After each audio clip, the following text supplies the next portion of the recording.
Hello, hello, hello, everyone. Incredible greetings. I am super, super happy right now. Oh my God, I can't believe this is actually going on right now. All right, so yes. Let's go ahead and get this all shared out. So this is going to help me as I make this transition because I was really, really worried about this. But I have to prepare you guys for the transition because I know that I need to make certain moves. So let's go ahead, get this all shared out. I'm super, super excited. I can't wait until tonight's session where I can share this with my creative business students. Oh, because your girl's always going to figure out a way, hunty. Oh, M to the G. Woo! All right, so let's go ahead and get this all shared out. All right, where we go? Where we at? Where we at? Where we at? Where we at? Nope, that's the old one. That's the one from yesterday. Where is our video for today? This was the test one. Don't want that one. All right, come on now. Come on. Where is, there it is. Let's go ahead and hit share on that. And I'm on the wrong one. So let's go share to a group. Hey, I'm not in my honesty speaking group from that page. Didn't I realize that? All right, so next and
okay.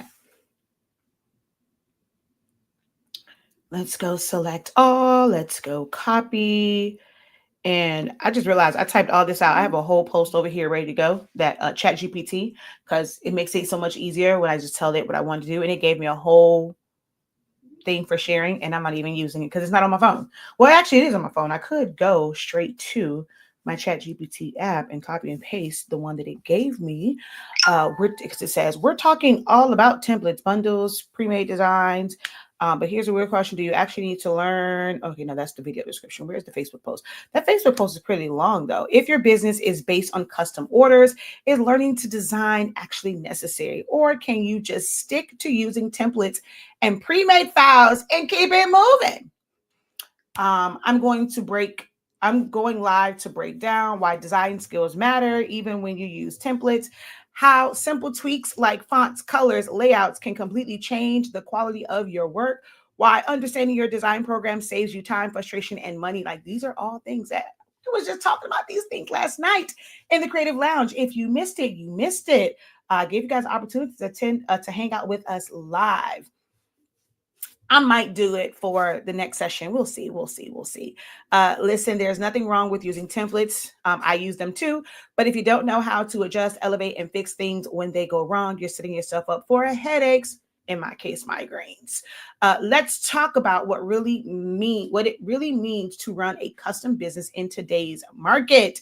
That's the post that, based off of what I fed it put everything, like it outlined it for me. I told it like this is what I want to talk about, and it outlined it for me. If you guys are not using AI, specifically like chat GPTs and ones like for words, this is a way to kind of help you not have the grammatical errors. And that was a big thing for me. Like I type so fast and there's like so much going on in my head, and just trying to type with these, because you're on a phone and stuff like that. I always mess up. And then my mom is quick to call me. She's quick to send me a message like, Shakia, girl, go read that. Go read your post. Because what the hell are you trying to say? So I will say for me, I love using ChatGPT and like AI. I want to see how good Copilot, which is the Windows version, and Gemini, which is the Samsung version. I want to see how well they do compared to ChatGPT. So I actually need to kind of take my prompt. Well, they're not prompts to me. I guess they are prompts, but I just talk to mine. I want to see what they would spit back. But that's one of the things, like one of the ways I'm leveraging AI is I am notorious for my brain moving faster than my hands and my eyes sometimes. And I'm just going and I hear it. I hear what I'm wanting to say in my head. I'm visualizing like writing it out. But as I go to type it, and then of course with not so smartphones, it comes out like gibberish. So I'm like, yeah, to avoid that, I just speak because I feel like my brain and my mouth always are in tune, but sometimes my hands, it's just weird, right? So I'll just say what I want to say to my chat GPT. And it just gives it to me without the errors. So my mama can stop texting me and be like, Shakia, go back to your post. Cause what the hell was that? So that's what it kind of spit back to me. But I'm over here just typing out, taking up valuable time, looking down and wasting time on this live video instead of utilizing like what I think that post was absolutely amazing. So I got to start using that more. Um,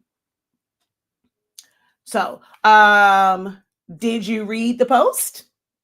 So everything was there. If you only looked at the first one, go into the comments. So that means this is actually good. I'm glad you actually said that. So I know you guys over here can't really see it, but Ty says, hi, where are you moving to? So that lets me know with my A and B testing. I put out a video that had all of the slides. You just had to watch the video and it goes through it. And then I also put out a post that was just like the first picture. So using not ChatGPT, child, look at me saying this another C word, Canva. I created this announcement about moving to 2 new locations. And there's like some animation and things to it that gives you the ability to save it as a video, right? And it's like 37 seconds. So that qualifies like for reels, for shorts and things like that. So I did that and I put the video up, but I also went in and went right back in and I saved each individual like design page or slide, if you want to say it that way, as a JPEG. And I uploaded that and I made a post that was the reel. I made a post that was just that first one that says, hey, or incredible greetings, we're moving. And that's just that one. And then I put all of the other images inside the post as comments. So now when people come, because y'all know people are nosy, and if it looks like there's comments there, most times people will click on the comments and read through them, and then they would see the other ones. So I'm guessing, Ty, you did not bother to click on the comments and go through it and see, oh, you know what? Hold on, I'm tripping. Hold on, wait. So that you didn't go through and like see what the move was. So I recommend going back to that post and clicking on the comments and looking at the other pictures. But now today I do plan to do the kind of like the same thing. But when I make the post, I'm going to put all of the JPEG images as a post because I also want to do it like on Instagram. And that will be like, they call it like a carousel where, it's like kind of like just swiping. So I plan to actually repost that same thing today. And let me go ahead, and I forgot to come over here and change this to public. So let's go ahead and change that part to public over on Facebook for Shakia though. But I'm going to talk about a little bit in here as well. But that's good to know that that's the one that and like I'm in this era of like with my students in my creative business program where we're talking a lot about social media and like posting your items, how often to post it, things of that nature. And this is kind of like that A and B sort of test. and doing the video version and then doing the picture version and which one people see. So Ty just let me know that she saw just the picture version. So thank you for that. Even though she had to run, she's like, I got to catch the replay, but that was pretty cool that, to kind of get that feedback to know that that's the version that she saw. Let me know in the chat, have you seen our We're Moving post? Let me know if you've seen the We're Moving post, and did you see the video or did you see just the picture? Let me know in the chat. And just want to make sure you guys everyone can hear me, right? Everybody can hear me? Everybody can hear me?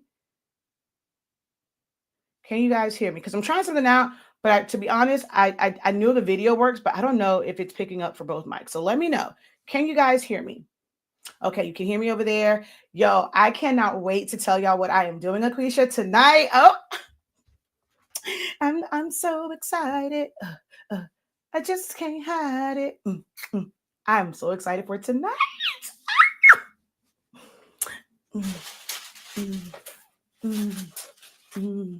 I'm so excited for tonight.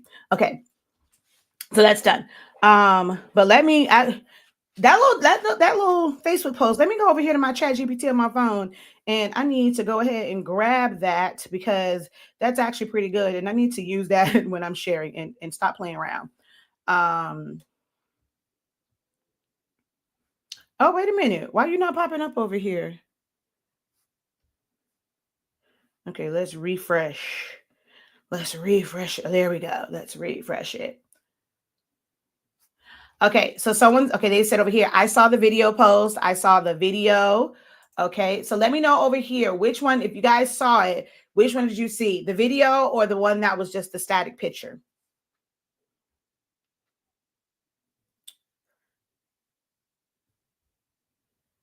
And if you saw it, where are we moving to? Where are we moving to?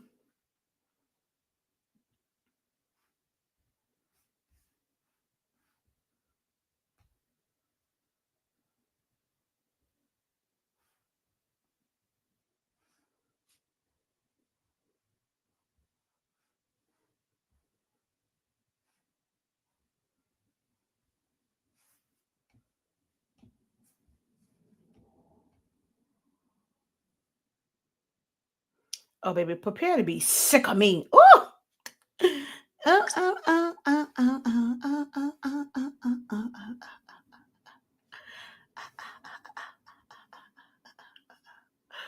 Prepare to be sick of me.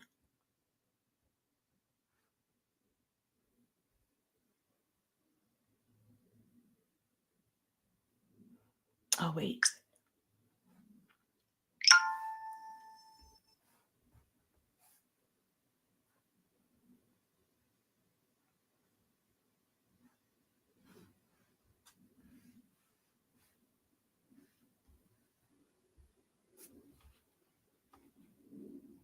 Okay, you saw the video version. Okay. Is that a new website? Look, I am a May baby Gemini. Okay. So it is birthday month. It is birthday season because it is Gemini season. So for me, it is all of May, right? Because I'm a May baby. So we got to celebrate the entire month of May. But then I'm a May baby that's a Gemini. So we're going to celebrate all Gemini season. So prepare to be sick of me from May 1st to till June 20th. Prepare to be sick of me. Okay. That's like, I mean, so I'm a Gemini. So that's like twins. So the first Gemini likes to celebrate all of May. And then that other one is like, look, you got to see more of me. So we're going to go all of Gemini season. So it is my birthday from May 1st until June 20th. Okay. That's just how we roll. I gotta move. I gotta put my other thing over here. I'm missing my microphone where I really feel like a podcaster or like I'm in a radio station because I have my little arm. But I gave it to MJ. I need to buy him his own because he's into gaming and streaming now, and he took my stuff. I need to get him his own, so I can get my joint back. Because I think you guys never say anything, but I always feel like this audio is like really, really low. because I feel like my microphone is like below me and I'm projecting this way. So when I go back and listen to it, I feel like the audio isn't as crisp. Especially when I'm standing up. Now, if I'm sitting down at my desk, it's a little bit different because I'm like right at the level of the mic. But whenever I'm doing the ones where I'm standing up, um, when I go back and listen to it, I always feel like the audio sounds very, very distant. So, yeah, yeah. Okay, so let's get into this. Hello, everybody. I know we are now, 15 minutes in, and I haven't done my intro yet, but it's okay. I'm on cloud nine right now. So I am Shakia Lavelle, also known to you guys as Shakia, the professor of HS Inc. 365. Most of you probably knew me as just Shakia from Silaholics Anonymous, which we still have that platform. But we want to embrace more of like our brand. Like we've spent pretty much the past 5 years building our brand. And although I'm very much so still a silhouette girl, and Silaholics Anonymous is still there, it's still a thing for me. It's my baby. It's the thing that always kind of gets people talking. I remember when Even used to go to deliver our packages before we changed our name because we were still selling stuff.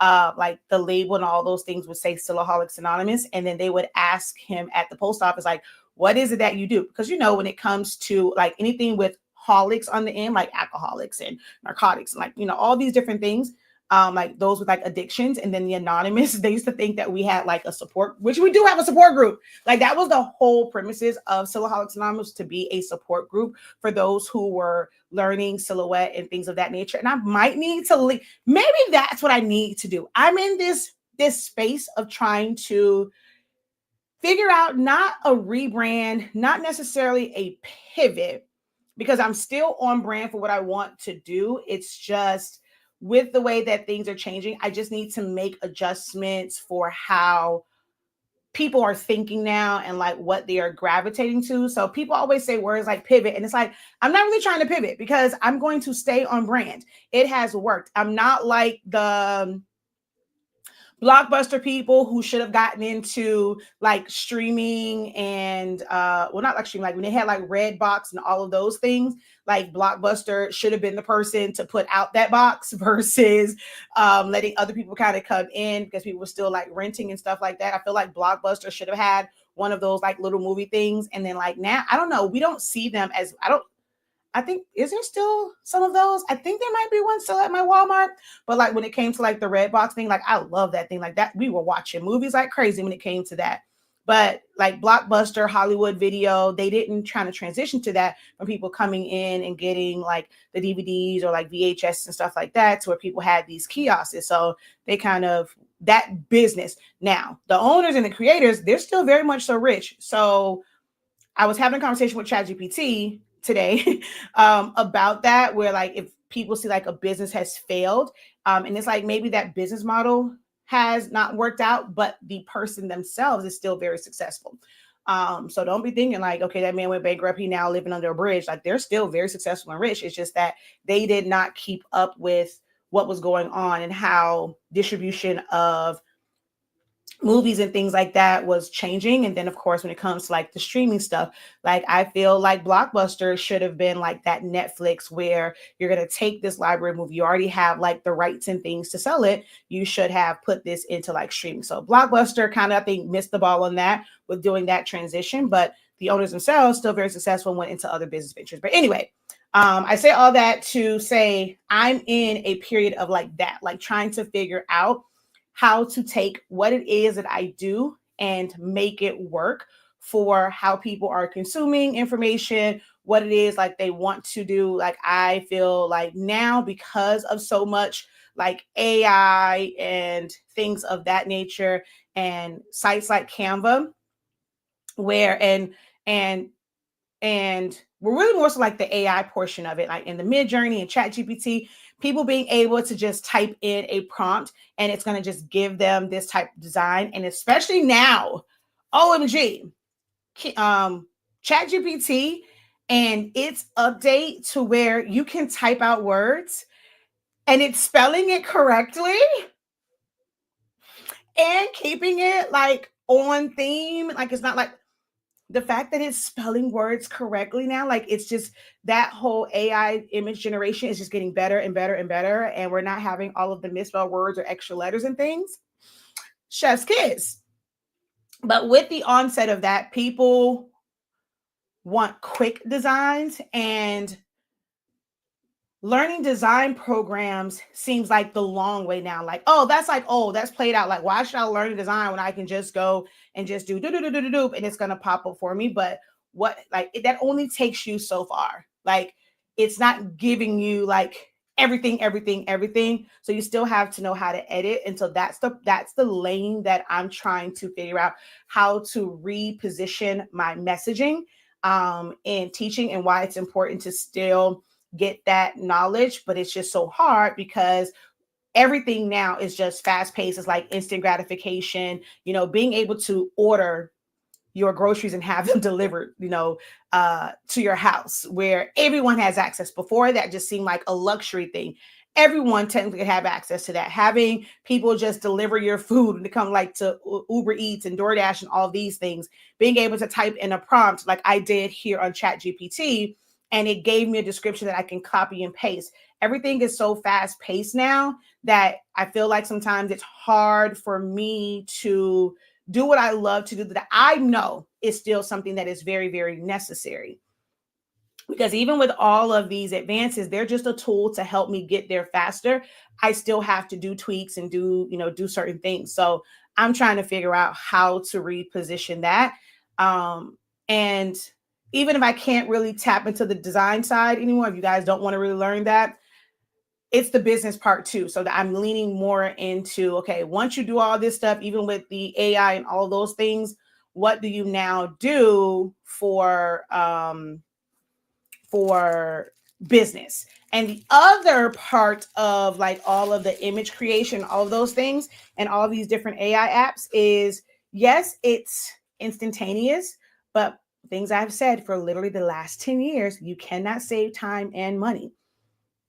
The more AI things you incorporate, them folks want money. They're not just having this out here for you to do for free. There are some free options, but to get to the good stuff, it's like subscription after subscription after subscription. You got to sign up for this to be able to get this, because you got to sign up for this. Well, you need the subscription to be able to do more than, like, the free one, you might be able to do like 5 images. You get the paid one, you have unlimited and things of that nature. So all of that stuff adds up. And if you don't have the coins, you're just starting out, I suggest you learn how to still do it manually so that you can make the money to justify then automating it and having all of these tools work for you. Where if you were somebody that would have hired people and you would still save money, because you would hire people and they will be doing all of these like little things for you, doing your copy, putting your designs and things like that together. But with AI, you can pay less and get it done. Like, that's where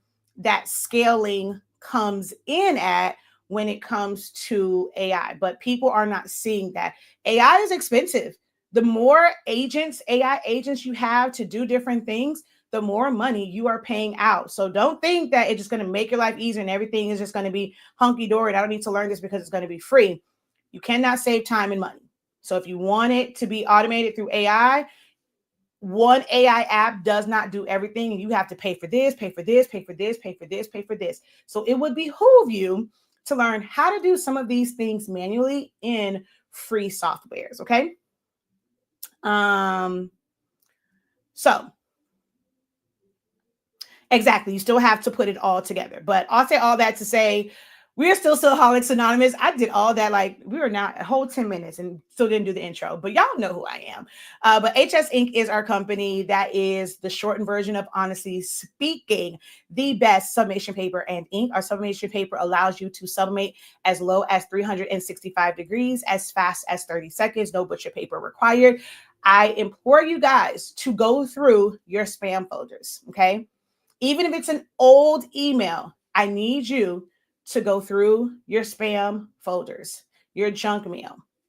Y'all need to open up an email from us, because pretty soon you are only going to know about the best deals and being able to even order this paper through your emails.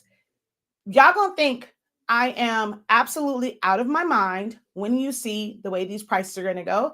And you need to be on that email list so that you can get your code and you can order your paper and be paying like a reasonable price. But that's not going to happen if you guys are not opening up your emails. You got to get off of our unengaged and you got to get us out of your spam so that you're seeing it. We don't bombard you. We're not like some of these places you get, and they're sending out emails every single day. And now you have 1,000 emails, 4,000 emails, in your mailbox, and you're not opening them.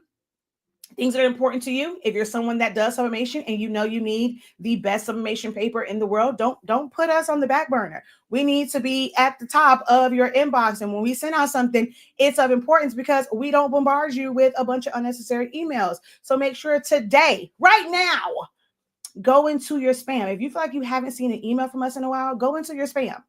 Go look for it. Just type in, honestly speaking, type in HS Inc.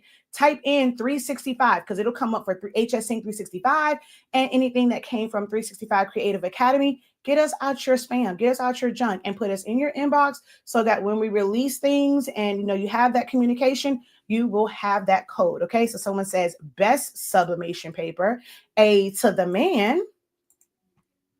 All right, so I do see something else that you said. Let me go and look at this real quick. Oh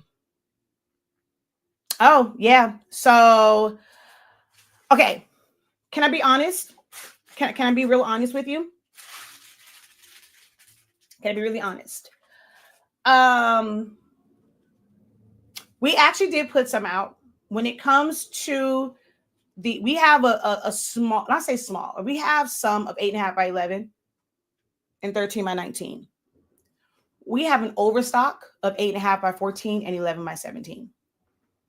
So they're technically, we only put a little bit in at a time during this overstock sale. Like we have way too much of 8.5 by 14, 11 by 17. Send us an email.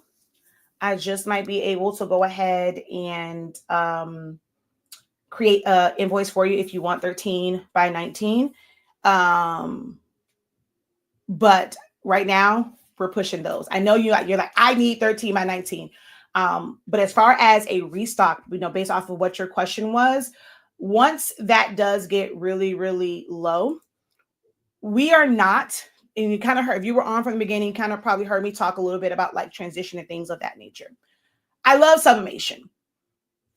I was a part of one of the biggest sublimation groups. I was the group. I was the voice. I was the person. I was the instructor. I was the one giving all the help and gems to build that group up, regardless of what they say. But sublimation wasn't what I eat, sleep, and breathe, right? I eat, sleep, and breathe just creativity. I love anything cardstock related, print and cut related. Like I was in the event space. I did sublimation, but on a really small scale for specific things. I am not that person that feels like just because I have a sublimation printer, I need to be trying to do any and everything. Like for me, sublimation served a purpose, which means I personally am not using it all the time. So in the first part of our business, I was using sublimation a lot because I needed to promote the brand. That got kind of old really, really quick. So I'm not always sublimating, and then me just kind of creating things just for sublimation. I have way too much stuff in our storage area that just is just sublimation things that I just would do just for videos. I couldn't keep doing that. So I'm not able myself to keep pushing it because then I'm just kind of wasting blanks and things like that. And I'm showing the same thing over and over and over and over and over again. So we're working on a plan. Like all of the old content that I have done with submitting things is just like repackaging them, editing them, and then just putting it out there so people know about the brand. So like that's one of the things that we're strategizing and working on to where I don't feel like I have to keep doing it. We're also still looking for brand ambassadors who do a lot of sublimation, and you're using our products for you to create content that we can use to promote. So until we kind of figure that out, restocking is not a major priority for us. Supplies, because like that's like those are the top ones, 8.5 by 11 and 13 by 19. So when we get ready to restock those, it will be more of a pre-sale type thing. We're not going to keep an overstock of paper available. We'll have like our maintenance type one, but when you know like you really want paper, we recommend being on the list to do the pre-orders for it once it gets down really, really low and we just need to re-up. That's going to be the best way to guarantee that you have access to the paper, is to participate in any of the pre-orders for the paper. So keep that in mind.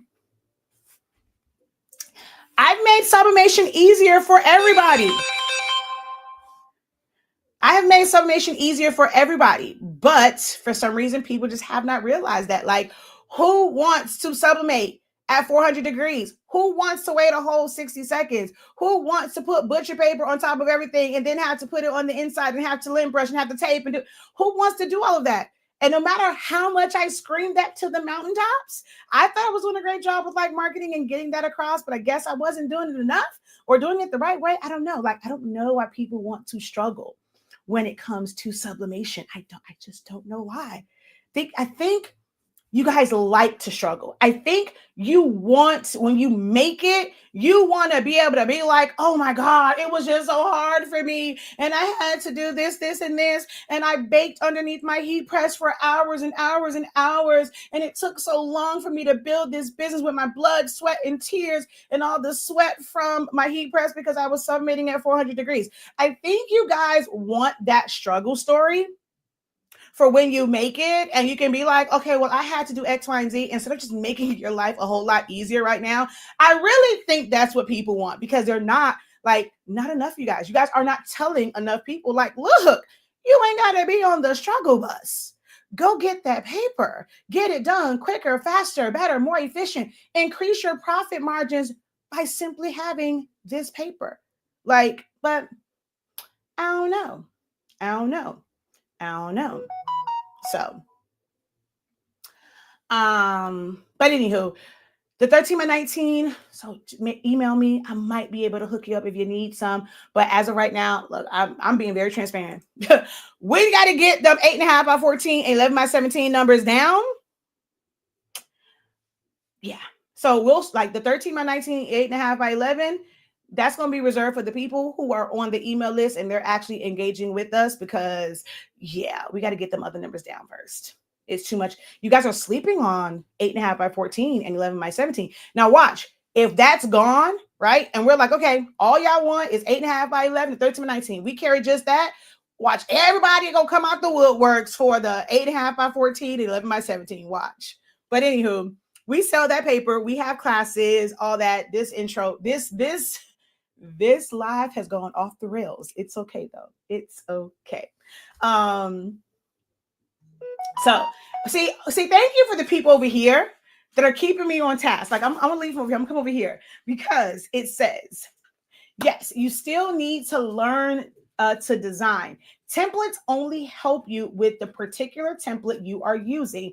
There'll be other things that you need to design that don't have pre-made templates. Could have said it better myself. People still need. Tell them again. Tell them again. Tell them again. People still need Solicit Studio because it's free. Or if you want like the advanced features, it's a one-time purchase versus paying for it every single month and have to worry about that price increasing all the time. Because trust and believe, with all of this stuff that most people did not ask for, and Canva's doing all these things for all like adding coding, most of us not going to touch coding. Most of you guys not going to touch the spreadsheets. Most of you guys are not going to need to do perspective. There's a lot of things in the new version, like the new updates and the things that they have released for Canva, that the average person who lives by Canva right now and abandon all the other design programs, you're never going to use those because you have no desire to build an app and all these other things. So you're not going to use it. But guess what? You're going to pay for it.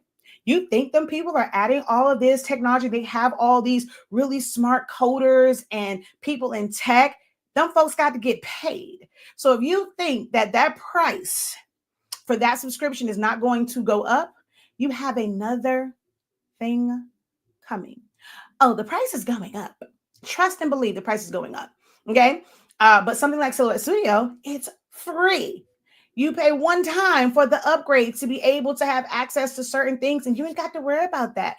And you can make a lot of adjustments and you can bring things in and build out designs. But if you are literally just using Canva to build out designs and you're bringing in the majority of your elements, you're paying for stuff that you don't use. Just don't shoot the messenger, okay? But some bases need to be created in there and then multiplied with AI. Oh, I like how you said that. Okay, so see, look at you trying to take me off. You're trying to take me off again. It's okay. So, tacky summation paper. I'm gonna tell you, we won't be bringing it in. I tried to put y'all up on game when it came to it. Y'all weren't receptive, and these are things that you guys need to learn in business. I understand that some of you guys may like it. It's not about like a lack of success for us, but if the people it's for, if they're not being receptive to it, it is absolutely insane as a business owner to keep things on just for people to trickle in and buy things here and there, because we have to pay for that upfront. And the longer that it takes us to recoup that money that we spent out to get this inventory, to pay for shipping, because this is imported. So the longer it takes, that's like money going down the drain because you're not getting that money back to be able to do other things for your business. These are true business lessons that I'm sorry, I really don't feel like crafters are always ready to receive. Like, you guys just want to be crafters and like create things. But when it comes to business, you have to make these tough decisions. This is why you guys are stuck trying to do every single trend, because you're chasing the money that way. And I'm like, I'm not going to chase money by bringing things on. And we did it for a while. We tried to introduce it, talk about the benefits of it, but it just took people too long. And as a business, we can't do certain things waiting for you guys to catch on, because we still have to pay for it. And then it's just going to sit there. And then if you're somebody that's not really tracking inventory, so doing different business expenses is a lot different than tracking inventory and putting that inventory in. When you have all of this inventory at the end of the year, this is how you end up owing Uncle Sam a whole bunch of money, when you have too much inventory. So as somebody who has a true product business, this is something that we also teach. This is why I'm always telling you guys don't sell products. You have services because products means you're carrying inventory. On your taxes, you are putting that you are carrying inventory. You're not just putting them as, things that you have purchased. It's inventory. And if you have all of this inventory at the end of the year, baby, that tax bill is going to be high. So to avoid that, we have to keep our inventory down. So just ordering a bunch of stuff for it to sit there isn't beneficial for us. And that's kind of where the tacky paper went. Now, when it comes to the rolls, they are tacky. We even tried to do some rolls that were fast dry because people were asking for it. But I quickly learned, when we say people ask for it, for the amount that we have to order, we need to see a certain number of people, 2, 3, 5, 10, even 50, 25 people, 50 people wasn't enough to go and make this decision to bring on fast dry rolls, because people were not buying it.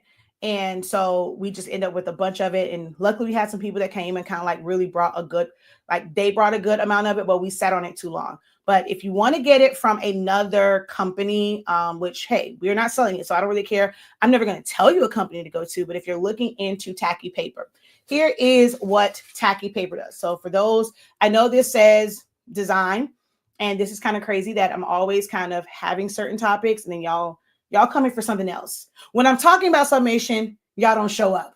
When it's a junior Q&A, y'all don't show up. But the moment I put me a really good topic on there, this one y'all want to come in with all the questions. And I don't mind it though, so I'm going to answer it. So her question was tacky summation paper. What is it? Is it the same? You just don't need tape. So absolutely not, right? Because tape is an instant tack, right? So most people are using tape to hold things like in place for certain things. Like there's times where you do need tape. If I'm doing like a bookmark or something, I want to tape that down because that's something that's really going to easily move and it can shift.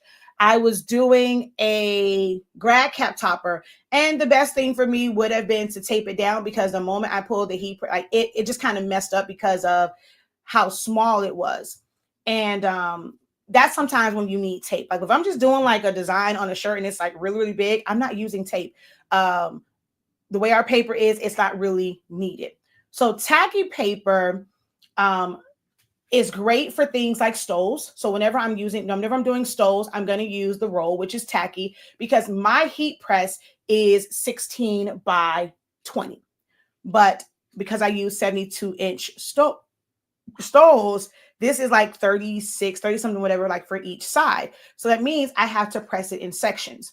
When you're using tacky, it itself is not sticky because you can't put anything sticky through your heat press. So that, of course, is not how it is. It's still very dry. It feels like regular sublimation paper when you're just loading it.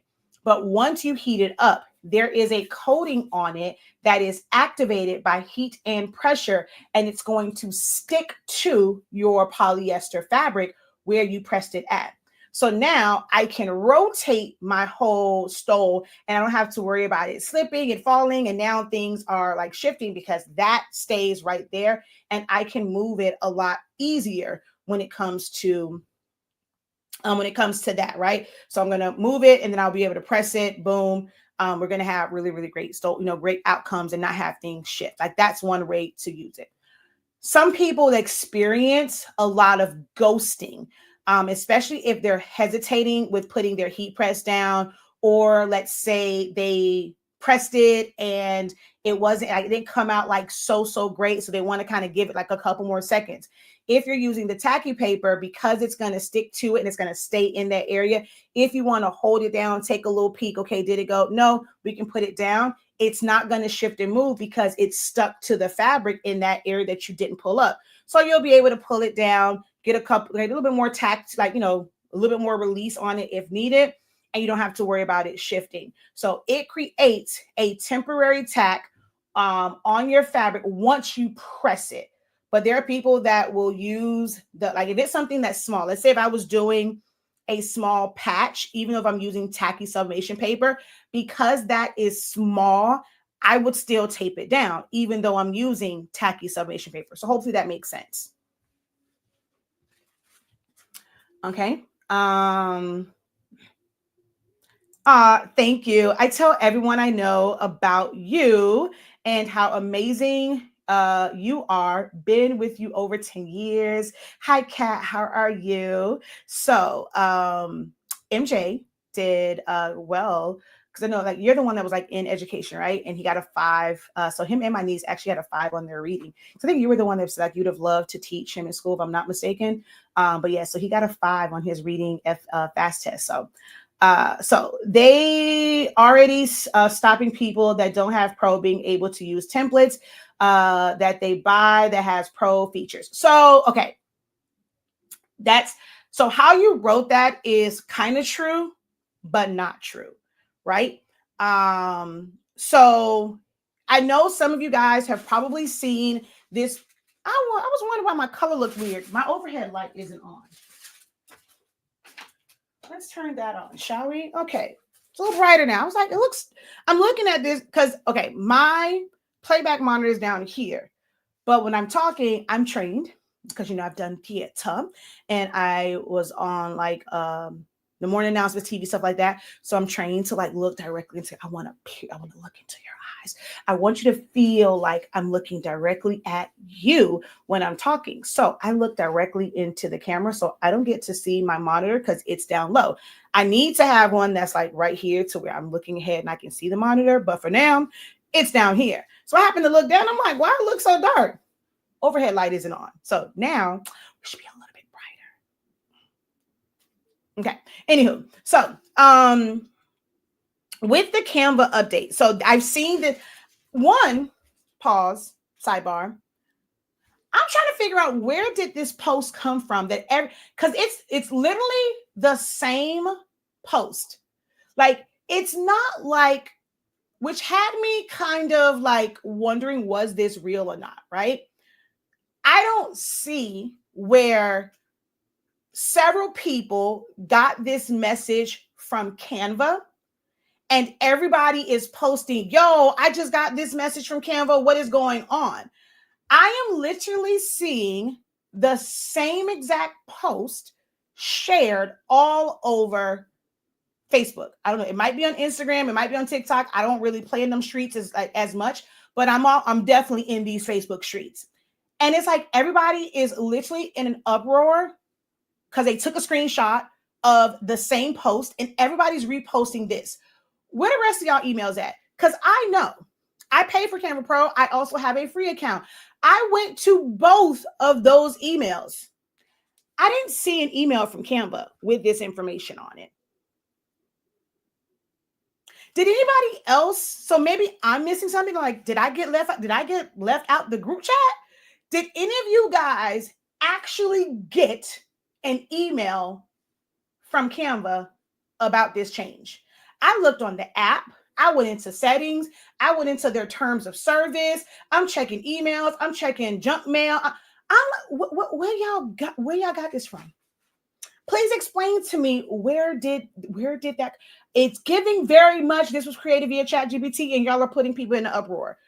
I just need to know: is there anybody watching where you got the official notification from Canva, like about this change of the templates and da da da da da da da? Because I look back, I'm like, okay, maybe it was before, because they did make creating template links a pro feature. This is true, right? They made that a pro feature.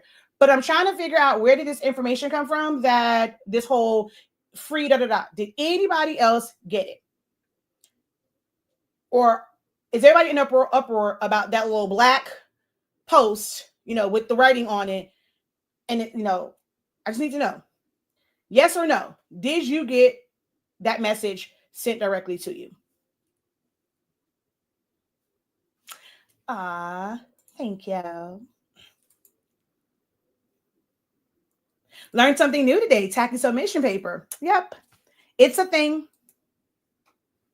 No one's going to answer. No one's going to answer. No one's going to answer.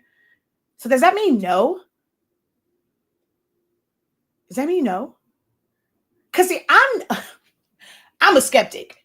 I saw it, I read it, and I'm like, okay, I interpret it based off what I read it, but I definitely went looking, and I actually meant to I'm going to make a post about that. Like, I'm trying to figure out, where did this come from? Because I haven't seen it.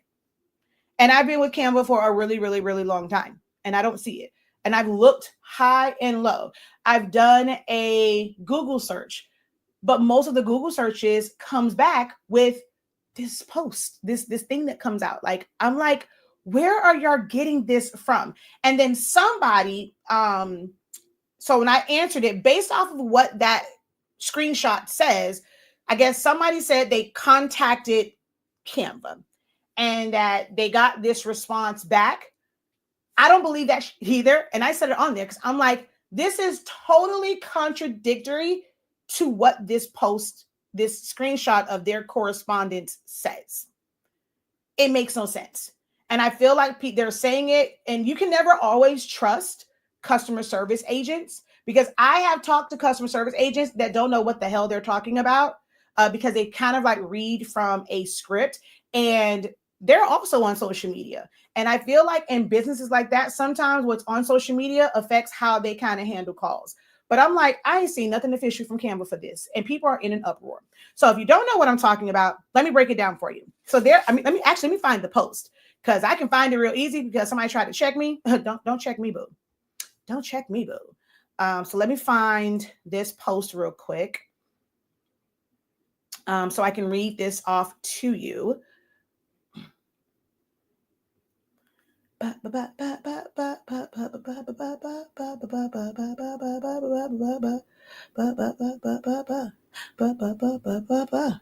it out.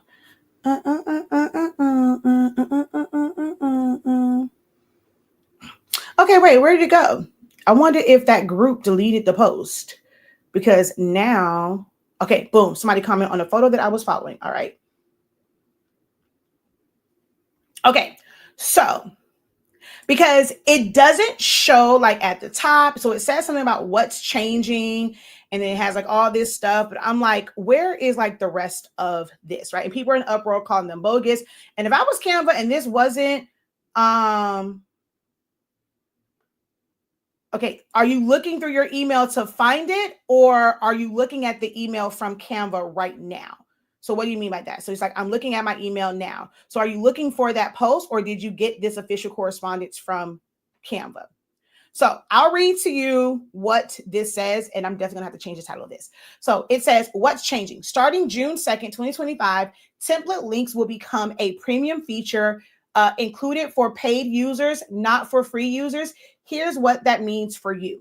So I want to do something real quick, because the fact that it's saying June 2nd, when it's all like right now, there is a, what's that thing called? A crown on template links in Canva. Like that's already a thing. So I'm not sure why it says like June 2nd, because that's literally already a thing. So now I'm going to go and log in to my, do I have it with face? Okay, no, it's not that one. Log in with Google. Oh God, is it this one? I think. Oh God, I cannot. Okay, hold on. Hold on.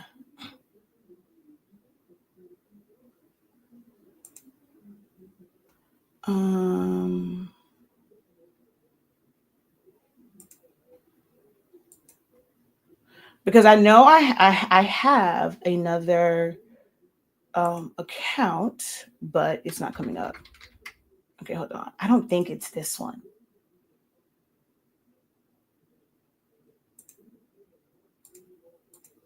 I don't know. I don't know if it's this one. Okay, it wasn't that one. But okay, I'll still be able to do this. Thank you guys for your order. Yes, that's me. Okay, I'm just gonna go through this whole little process real quick. All right, give me a second.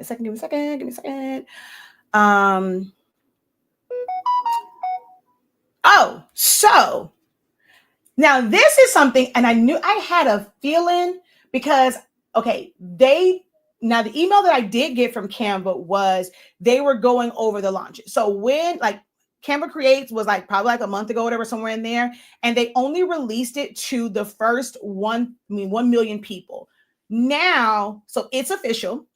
If you go to Canva, everybody is now in that Canva Uncharted, which is like the Visual Suite 2.0, the Canva Sheets, Magic Studio, it's like all of these things.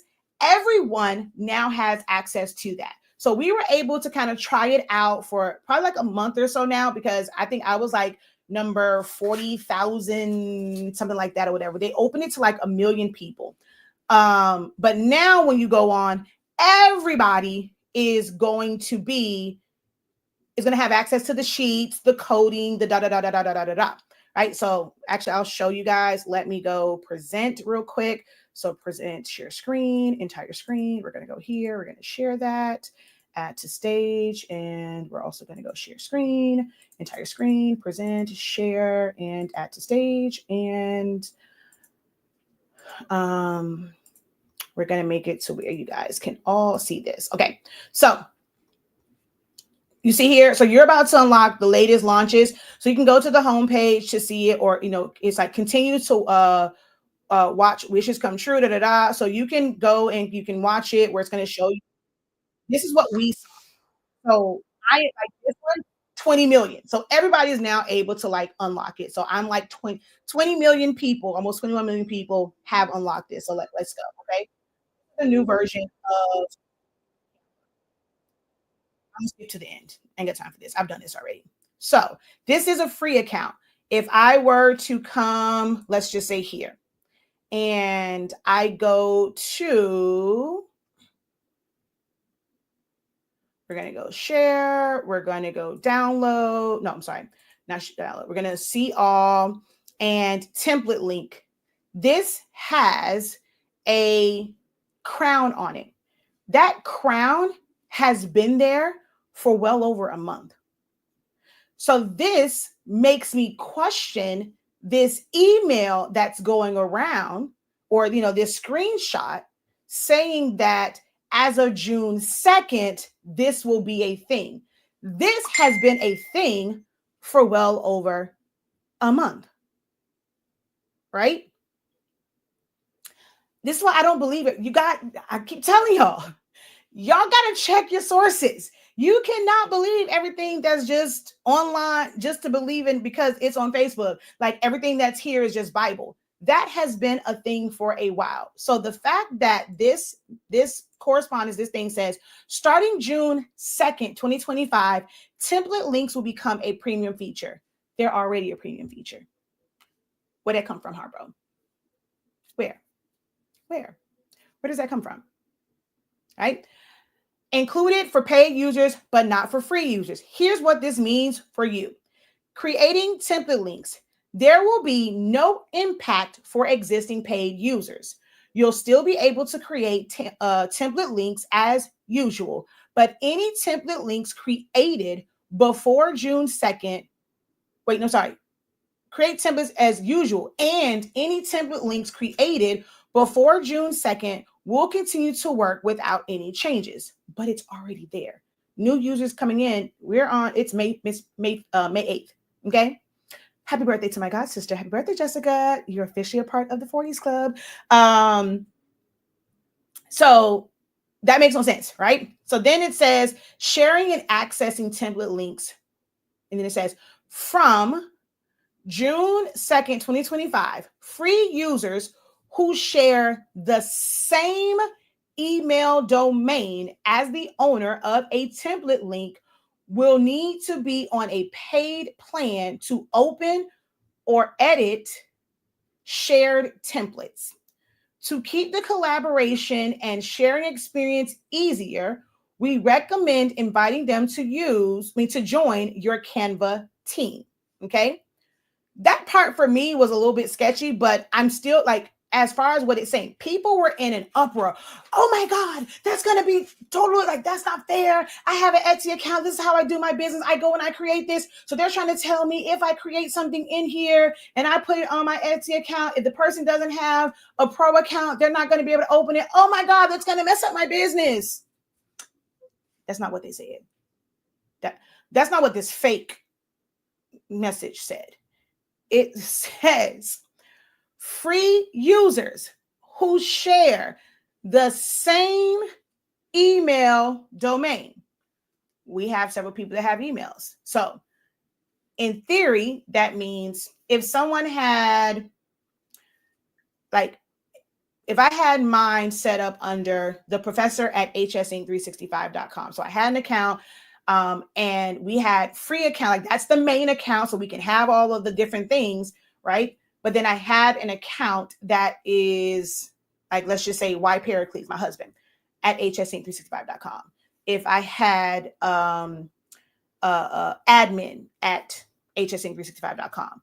Because we share the same domain, if we were just using Canva and it's like, or like my virtual assistant, they're somewhere, but they have an HS Inc., I wouldn't be able to send things to them for them to see that file under collaboration, and they don't have the pro account.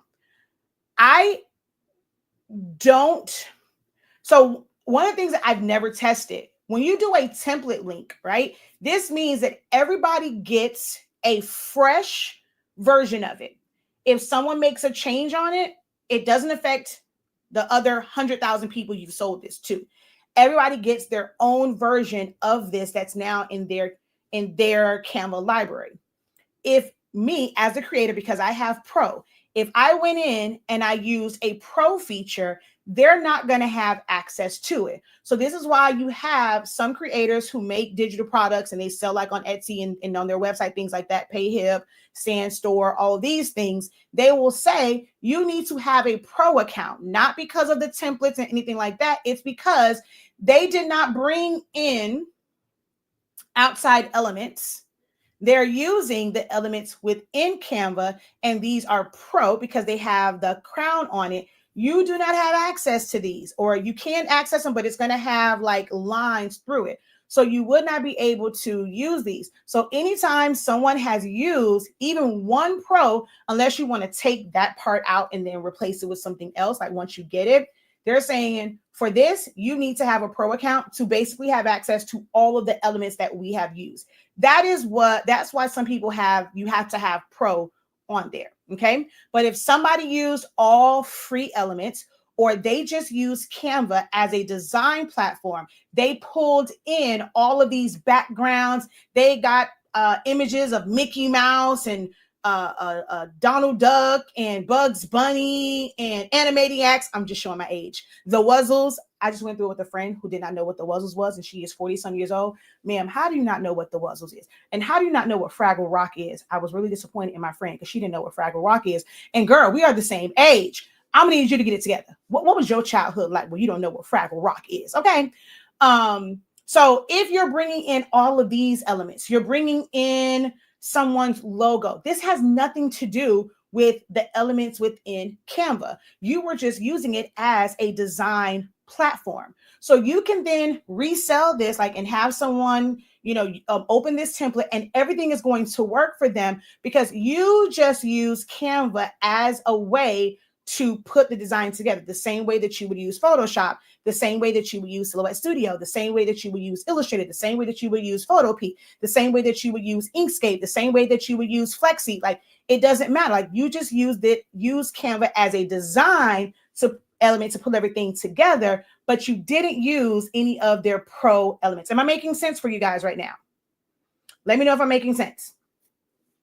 So if you're selling your stuff that way, they don't have to have a pro account because it's not attached to anything that has that crown on it.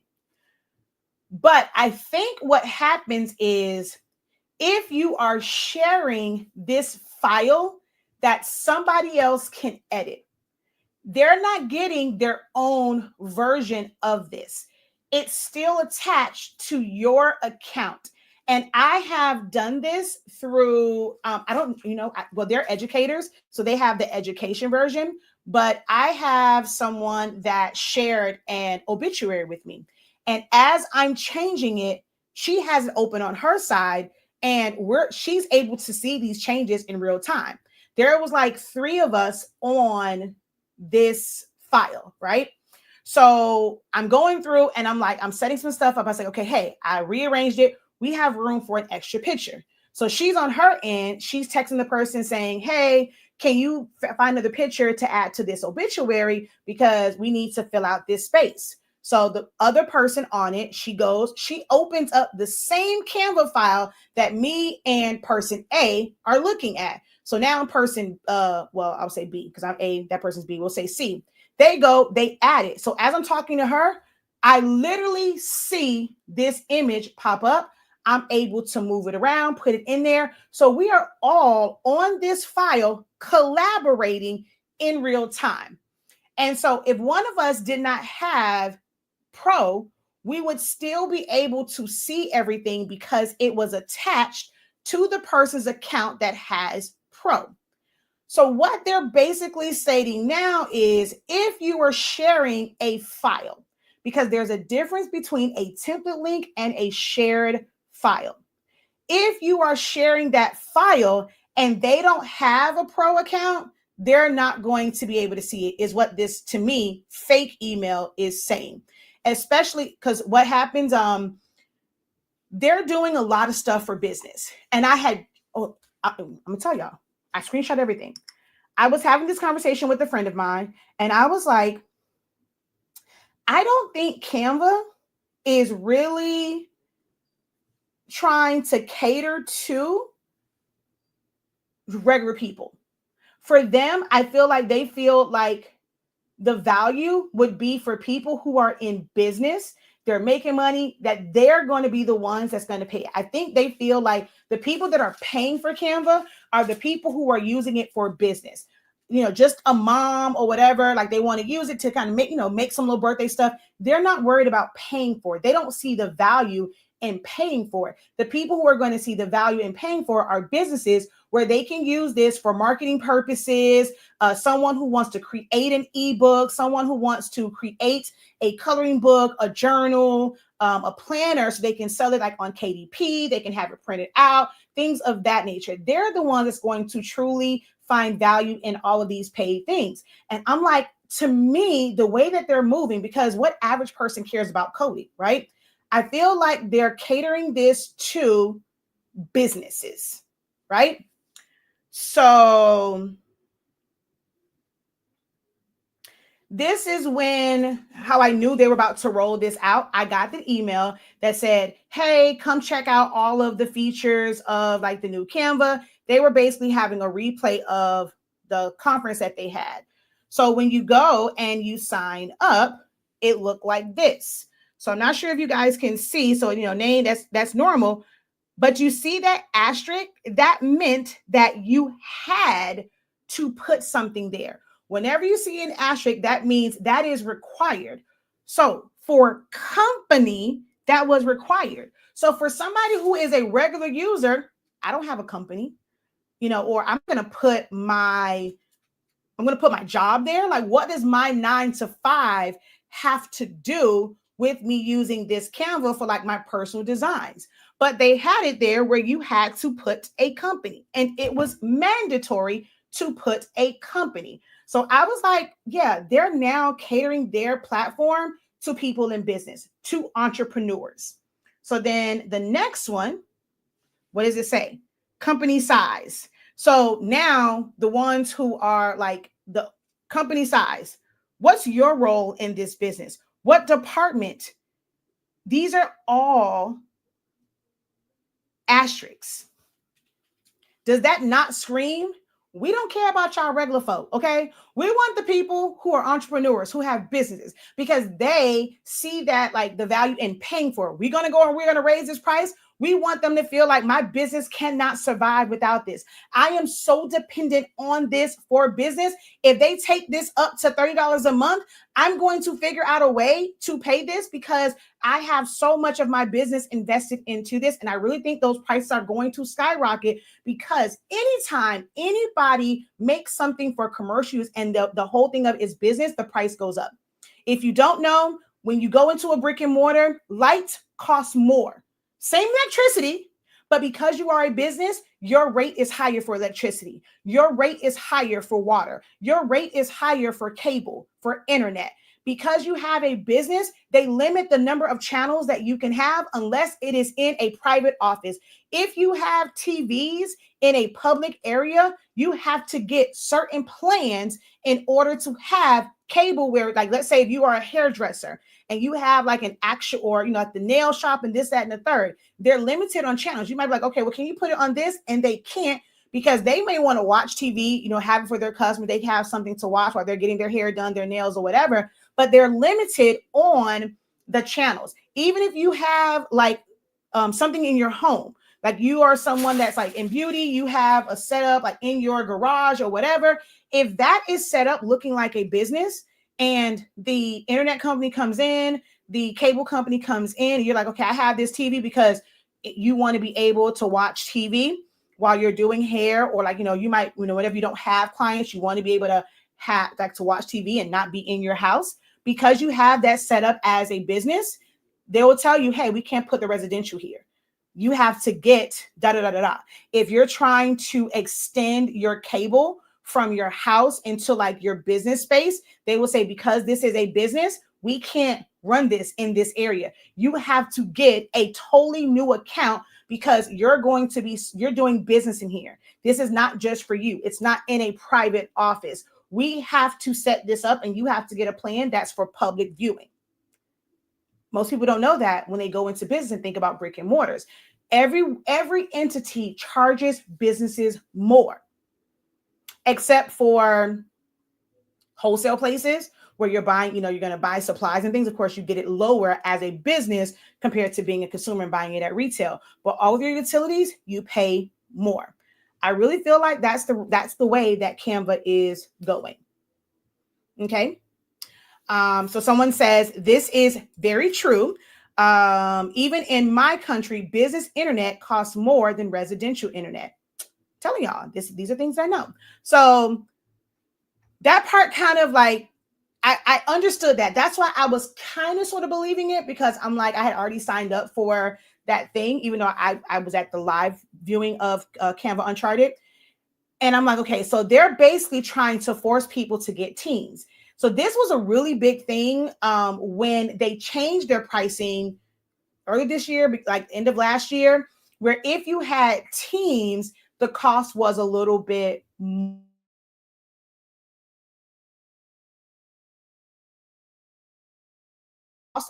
more when you did teams compared to just having a Canva Pro. You had to be very careful with which one you chose. All of the old accounts, Teams was built into it.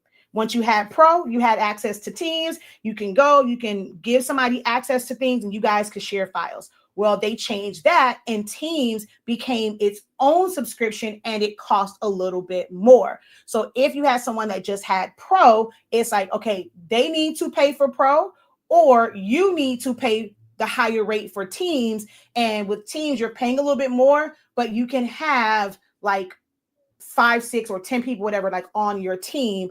But if you were a single person, like, and not a business, it made no sense to have teams. But if you have a business, you technically are saving more money by having the teams account. So like, that's like how that is. So they're basically saying they need to have their pro account, or they need to have, like, you need to upgrade to team. So they're trying to get people to go that route if they have a business. If you did not watch Canva Creates, like their conference thing, part of their videos, they were showing companies like Disney and like these are big companies, and they are using Canva for their promotional things. If you are somebody that has like Netflix or like Disney Plus and all of that, when you go and you see that preview, when you're going through like the menu, or you go to like a certain show and it's giving you like the synopsis and it has the picture. Well, when you're watching that video of Canva Create at the conference, they had one, I forget which show it was. And basically it's alluding to the fact that these companies like Disney Plus, Netflix, whoever they were talking about, they are like their marketing team, their design team, they're collaborating on this, and they're not creating their graphics in Photoshop and Illustrator and these things anymore, so that they all can collaborate on it at one time, and someone can easily make a change. Because if you're on something like Photoshop, you can't see that. Like, someone will go in, they will have to make the change, it'll upload, and then you'll see it. Okay, well, no, I don't like that. Let's move this. But with Canva, somebody can be somewhere else. You're on this team. You both can have this file open. And as you're making a change, okay, well, what about it here? Boom, it's going to change your side. I don't like that. Let's move it. You're able to adjust this in real time. So a lot of major companies are using Canva now for reasons like that. So I think that's more what they're talking about, because they want it to be more of a business, and businesses are using it as a collaborative thing. Because they talked a lot about vision boards and using the whiteboards, and you can have this, and then you can roll out your campaign, you can have your newsletter, you can have your social media posts. That's why they changed all these things, to make it better for businesses. And when you have virtual assistants, or being able to communicate with your marketing team, your design team, and everybody kind of has everything all in one place, they are changing who they're catering to, because they're following the money. Entrepreneurship is where money is. People who are in business, because having that subscription is a deduction, Canva is following the money. Offering something to those who are just casual users, who's just a regular consumer, there's no money in that. They're following the money. And you guys need to learn to do that as well in your business. Follow the money. This is the thing that I'm trying to figure out, because as much as I love Silhouette and I know that it's important, I had to pivot and do the whole Canva thing and, lean into that more, because that's what people think is like the way to go. Don't get me wrong. I use it. It's a very, very powerful thing, but I still go, like, for regular designing, I still use Silhouette Studio. I still use Photoshop. I use Canva for certain things. So that's that. So I had left a comment, right? Because that's how I read it. It's like, it's just for those internally. But someone posted something, and it was like, well, What about Gmail, right? Because how this is worded is very vague. It says if someone has the same email domain. Well, think about all of us who have Gmail accounts. We technically have the same domain of at gmail.com. So that would technically, by the way, what I perceive to be fake post is if you're sharing with someone and they have a Gmail, that's going to trigger that. If you have a Yahoo, they have a Yahoo, or is it Ymail, whatever it's called. If someone has a Hotmail, it's going to trigger that because that is the same domain you're sharing it with them, or they need to have an account. So that was something else. And I was like, yeah, that doesn't really make sense how they said that, because technically anyone with a Gmail, a Ymail, a Hotmail, an Outlook, I still got an AOL account. Sorry, I'm showing my age. Some of y'all younger folks probably even know what the hell AOL is. But I still have an AOL account. I still have and it still works. My email on that still works. So I'm like, that makes no sense with how that was worded. So then somebody commented and said, hold on. And again, this person's name is Renee, right? She took a screenshot of something from somebody whose name is Gladys, because it says, hi, Gladys, da da da da da da. And so it says all this stuff. So she just took that screenshot and she's posting it. Girl, did you email them? Because that don't make no sense. So it says, thank you for your follow-up and for outlining your specific situation with Etsy customers. To clarify, after June 2nd, 2025, Canva free users will need to be on a paid subscription or free trial to access and edit templates shared via a template link, even if the link is created by a Canva Pro user and the recipients are not a part of your team or organization. This means that your Etsy customers who only have a Canva free account will not be able to open edit templates you share through a template link unless they upgrade to a paid plan or are on a free trial. As Canva grows, we're investing in making it even better. Some advanced features like template links are now part of our paid plans. Good news, any templates I think that I really think that this email is bogus. I really do. Because why hasn't Canva come out and said, you would think that it would be all over their website. It would be in emails. I have not seen any correspondence, and I have several accounts with Canva, and I have yet to see that. I didn't even know AOL was still around. Yeah, I still have my AOL account. So be mindful. And I told people when I was on mine, I said, I guess we'll find out on June 2nd, won't we? Because I'm not going to panic about it. There are workarounds, which I will never tell, because y'all like to call people gatekeepers. Some things need to be kept behind the gate, because when people come on these social platforms and it's in public settings and these companies can see it and you are blabbing about your back doors to stuff, guess what they do? They lock the back door. So I wish more people who figured out things, their audience should trust them enough to where they say, hey, come join me in this private Zoom. Yeah, you may have to pay for this information. Pay that little couple of coins and get that information, because the moment it's no longer kept behind a gate and people are on public platforms just blabbing their mouth, if y'all think that these corporate organizations are not in the same rooms, that they are not hip to this, they don't have people that are there, they're screenshotting stuff, and they will block, they have the resources to block you, okay? Right? Because baby, the cheat code that I just picked, they're going to find out about tonight in class. But baby, I'm like, oh, I have been stressing for months about this. And the cheat code that I just realized, once I had to calm down. I was really, really frustrated. And I really had to just calm. And I had to be centered. And I had to tap into who I am. And I'm like, I'm a solution. I am a solutionist. I find solutions. I figure out efficiency. And there was just a bunch of noise. And I've literally been frustrated for months about this. And I just really calmed the noise. And it came to me. And I came on here. I did test 1 and 2. And I was like, it works. It works. So I'm like, this is absolutely amazing. And I'm not going to say it. And I think it's probably been around for a while, because I think other people, that's how they were doing what I think they were doing. But I dare not say it on a public platform. won't get me.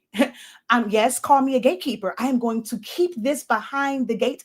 I will share it, but I'm gonna share it behind the gate. I'm definitely not saying this in the public, but yes. So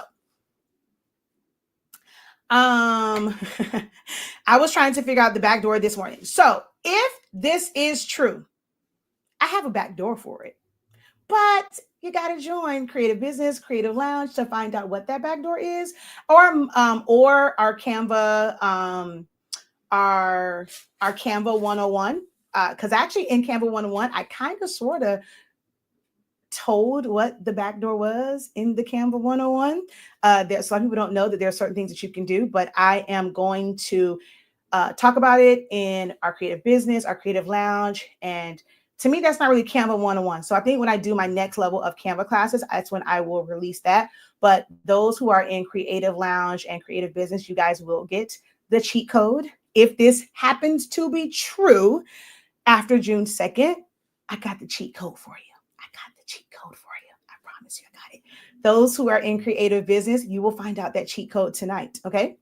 But yeah, anywho, I'm going to have to change the title of this, probably change the description on everywhere that this is, because this show just totally went off the rails, just off the rails on what I was going to talk about. Kind of, sort of. I mean, we ended up talking about the Canva thing, but it's still like, about designing. So don't freak out. Continue to do you. Continue to create your files and things of that nature. If someone can't access something, then of course they're going to contact you. This is another reason why you need a program like Creative Business, because we talk about owning not giving these platforms full ownership of your customer base. Those who sell via TikTok Shop, those are TikTok customers. Those are not your customers. You are selling your product there, but they are not your customers. You may have access to their address. So unless you plan to send out correspondence to them to say, well, you can do that when you're sending stuff out to say, hey, get on our email list. Like, this is for our business. Like, so you're sending something out. You can do it that way. Same thing with like Etsy. When you have your file, you need to embed something in that download that says, hey, get on our email list, that you can communicate with them outside of Etsy and like TikTok Shop. If you're mailing something off, having something where it's like, okay, Etsy is cool, but we also have this here. I'm gonna give y'all a cheat code. I'm about to give y'all a gem. This is where you need to have discount codes. Y'all give out discount codes all willy-nilly. Y'all are cutting yourself. You're shooting yourself in the foot. This is why y'all feel like y'all are not making money. I'm not going to say y'all not going to make money, but some people, you feel like you're not making money is because you throwing out discounts like left and right. You shooting the club up with discounts. It's like a strip on the pole. Like, here, you get a discount. You get a discount. You're not strategic about your discounts, and your discounts don't serve a purpose. So you need to be very, very strategic about your discounts so that you're not just losing money just to lose money. These are things that we are going over and we're teaching in Creative Business. I tell them, like, no, we don't just giving out no discounts. And, but not bulk. 10 is not bulk. 20, that's not bulk. We're not giving out a discount for that. Have someone buy 20 fans. Guess what? They paid for all 20 fans. Same price. We didn't give a discount. I'm doing the same amount of work. But there are times where those discounts need to come in play, and you need to be very strategic. One of those things would be, I need to get you off of, like, you're their customer. You are Etsy's customer. I need you to truly be my customer. So when I'm going to, however the deliverable is, if I'm mailing something to you, you as a business owner need to invest in getting some sort of card made. You can go get the photo ones. It's not like the real postcards.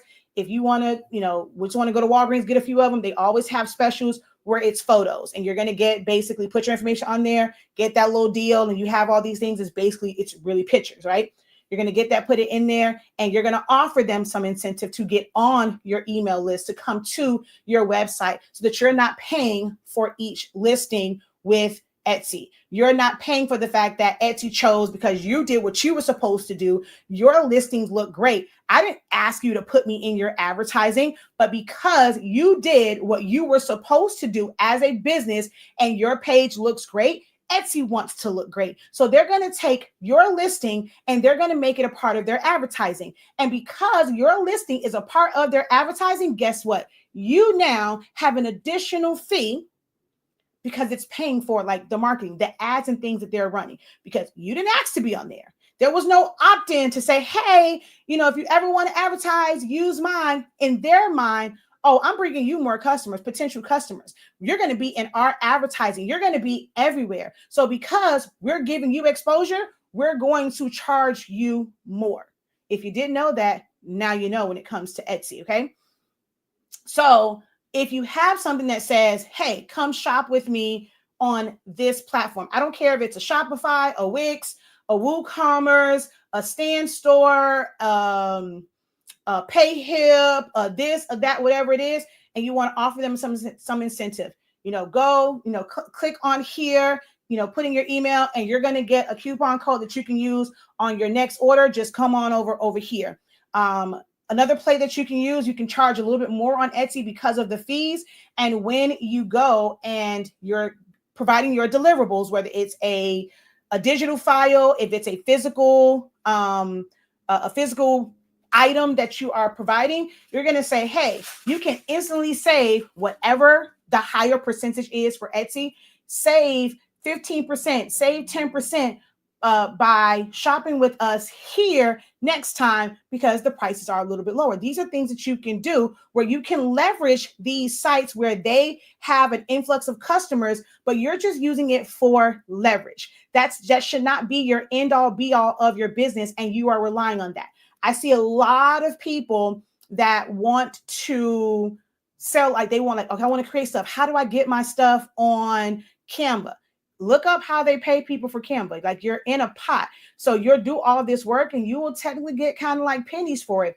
But there's going to be a way where you now go and you're doing advertisement for things to say, hey, I am a Canva creator. It's da da da da. We have more items here. Come check out the rest of our files on this platform. And you're utilizing your social media to say, hey, I was good enough for Canva to want me on their platform. I was good enough for Creative Fabrica to want me on their platform. I have a shop on designbundles.net because not everything on there is created by Design Bundles. Those are artists. We have our products here. So you can get things there. We have a limited selection there, but we have the bulk of it here. Come check out our website. Those are things that you can do. When it's downloadables, even if it's like designbundles.net, Creative Fabrica, when you have that zip file, you have that, like the informational one, you have something in there that says, hey, if you love this, we have a whole bunch more. Come check us out on our website. You have to make these purchases. If they came from other sites like marketplace sites, you need to make them your customers. If you are someone that's selling on Amazon Handmade, can you make money from it? Yes. People are searching on Amazon all the time, but those are Amazon customers. They are not yours. If you are someone that sells things through KDP, Kindle Direct Publishing, those are Amazon customers. Those are Kindle customers. They are not yours. You don't get to fully see their email address. You have to correspond with them through their channels, through their apps. And it's kind of a back and forth type thing. When I have to do a refund, I contact Amazon. They say, okay, well, we're going to send a message to the seller and we'll find out from them and then we'll have them do da da da da da. It's a middleman there. How do you cut out the middleman? You make sure that in your deliverables, you let them know how to contact you directly. But, these are things that people get in my creative business program. If you're wanting these plays and how to actually make money, keep more of your money, and you're not spending out, well, not to say losing money, but it's like this fee, that fee, this, that, and the third. Yes, you're going to have to put in a little bit more elbow grease on the front end, but it's going to make how you operate a whole lot smoother, how you retain customers, how you get access to more money. It's really going to change that. But you only find that out if you're in our creative business program. Okay. Y'all are too quiet for me in the chat. Why y'all so quiet? Am I intimidating to y'all? Somebody told me that maybe I'm just a little too intimidating. I'm a little too intense. So you guys are afraid to talk to me in the chat. I don't seem like I'm just too serious. Am I too serious? Am I intimidating? Because y'all always get real quiet. And I don't know, because then it's like, some people are like, oh no, it's just good. I'm taking it all in. Well, where are my comments at that say, oh, that's good. Thank you for that. Where my little, do they have this? They need it. They need, hey, Samsung, Apple, and when y'all do it, give your girl her credit. They need, this is new, right? Like one of these. Oh, yes, yes. They need, wait, do they have it? They need one of these. Let's see, do they have that emoji? We need one of these as an emoji. Let's see. Do we have that emoji? Let's see. Comment as an emoji. Let's take that down. Let's go to comment. Let's go to the people. All right, let's see. I see faces. Do we have, I mean, that they have the one that's like this, the same, like it's small, but no, I need it to look like this with like the little motion thing. Like I need something that's like, yes, maybe that's T. I guess that's the closest you're gonna get is the one that's like this. See, like the hand clapping, like it shows clapping because it has like the little burst. I need one with the little burst that looks like this. So it's like, ooh, ooh, ooh. So it doesn't show me on there. Yeah, I know. It's the one that's, well, it's probably going to be small to see. But it's like, they have that one.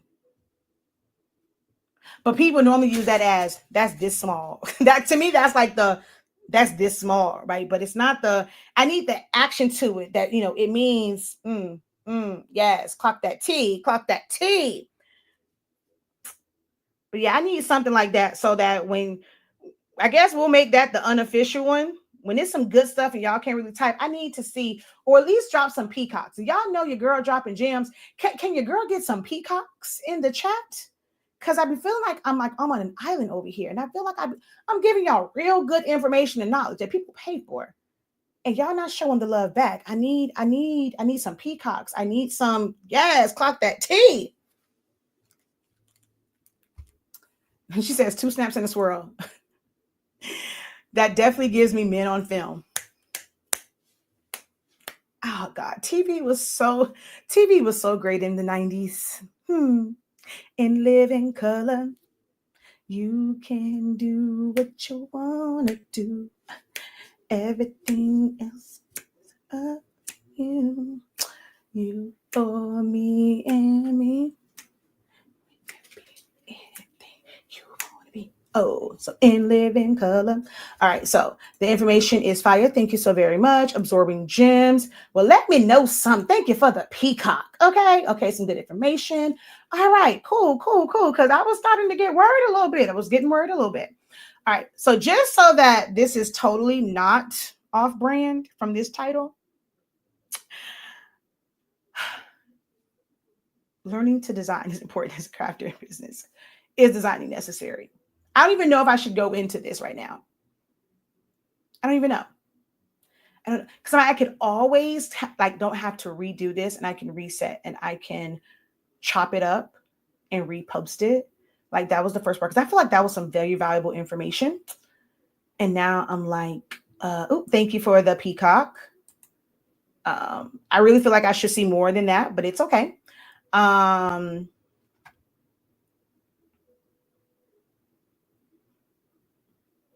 Okay, I'm just checking some numbers here real quick. Yeah, oh, speaking of which, me checking these numbers. Here's the thing, guys. Right?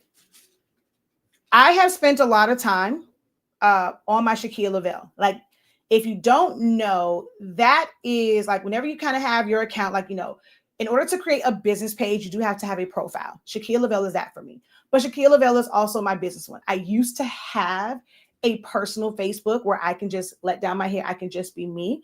But this one is a part of my business. It's directly attached to my business. 97% of the people that follow me on, or that are friends with me and or follow me on Facebook under Shaquille Lavelle, they are not people that I know like from high school, like on my other account, and people I just know like in my regular life, family, friends, associates, things of that nature, old coworkers.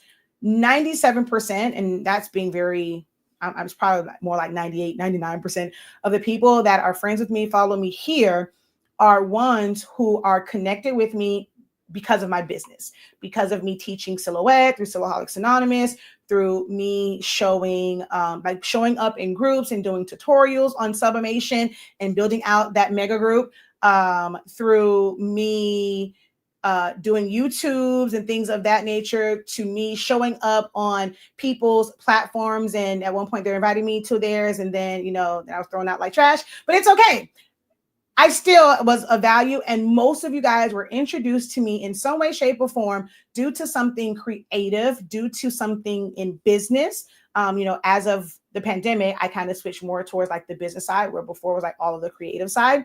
But that's how you guys were introduced to me on this platform. So when somebody goes and they decide to send Shakia a friend request, it's because I want to be tapped into her knowledge on these subjects for creativity and crafting, right? That's what most people know me as.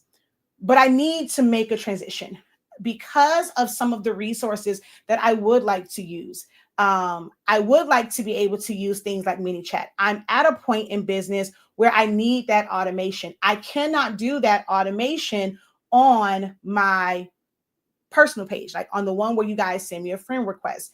You cannot put mini chat on there. So in order for me to utilize these resources that's for automation, where I can make money in my sleep, I have to push more content to my business page. So those pages. So when we did someone's at the top of the broadcast said, hey, where are you moving to? Someone said a new website. It's not a new website. These are my, and it's not new. They've always been there. Shakia the Professor is new. And those who are in my creative business, you guys know we created that one together. But like 365 Creative Academy, that is just our learning platform. That used to be our Silhouettes Anonymous page. So I'm going to be putting more information on those. I'm also going to be putting things on Honestly Speaking to kind of just push the sublimation brand. So when I'm communicating from Shakia Lavelle, it would be more so just like in groups, things of that nature. But all of my actual content will be on those platforms because I have to build them. I have to get the traffic there so that when I'm investing money into things like ads, or if I'm investing money into automation like mini chat and all these different things, I'm not just throwing money down the drain because people are looking for me on Shakia Lavelle. So I have to do that over there. Sometimes, now that I've figured out this little cheat code, I will come on Shakia Lavelle, and it will be where I might start it just for those who have not, because you can't just do it once. You kind of have to keep showing up and letting people know where to follow you. So I will start doing these where I'm going to start with Shakia Lavelle. Well, I'll have it on here, but then I will end that one and direct people to go over to whatever platform on. Normally 365 Creative Academy or Shakia the Professor. So make sure if you're on Facebook that you go and you follow those accounts. And once you follow it or like it, you click on it again and you change it to favorites. So that, and not defaults, so that you have a higher chance of getting notifications when I drop new posts, if I drop reels, if I drop lives and things of that nature. You want to put it to favorites so it shows up in your news feed, because we are going to make that transition. It is something that I have to do in order to scale, in order to be able to use the resources for scaling, because I'm at that point where it can get kind of stagnant. Organic takes you but so far. When you need to be able to reach more, or you need to be able to free up time and you need to do automation, which is where I'm at now, I have to make sure it's set up. And my mistake, and I will be very transparent in this, is these things also were not available. And I didn't realize that, they would be available to, you in the business space. But I spent 10 years building this platform and people connecting with me here that they don't really pay attention to the business page. And I need you there so that I can utilize these automations a lot more. So that's why you guys will see those, and you're going to see that post come up, that same post. I'm going to keep posting and keep posting and keep posting and keep posting it to make sure that you guys know to follow me on those platforms, because that's where the bulk of my correspondence and lives and things will live at. Okay. Let's see here. Yes, since the party favor days, forever go and still follow and love you and everything you do. Thank you so very much.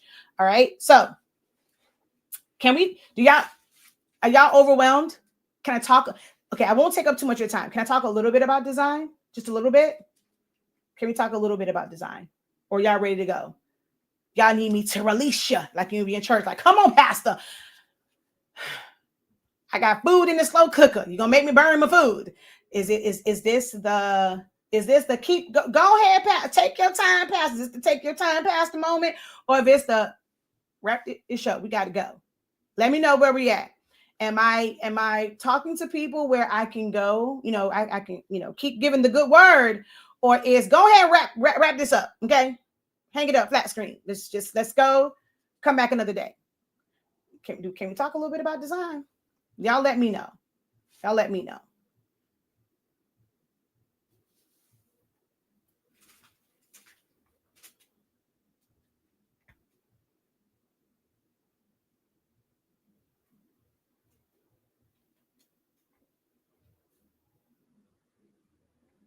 Okay, I don't see. Okay, so I guess I'm gonna wrap this up flat screen.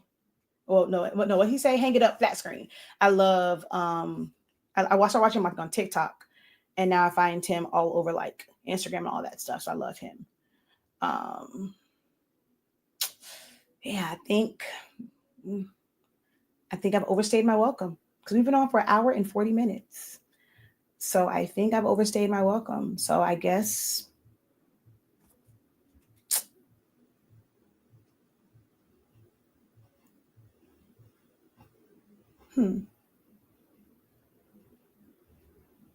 Okay. I guess it's until next time. I see y'all. I have two.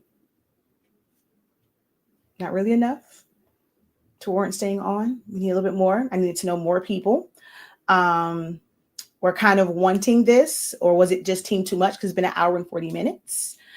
And yeah, so.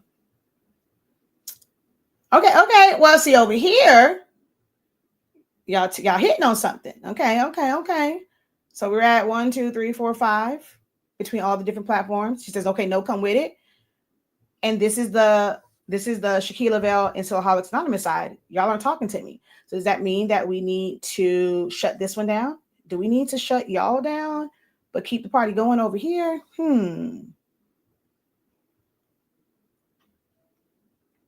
She like, look, I'm coming again. Okay. I'll do a little bit. So we'll go. It's both times say an hour and 42 minutes. We'll go another 15 minutes or so talking about design so that this isn't like all in vain with the way this is.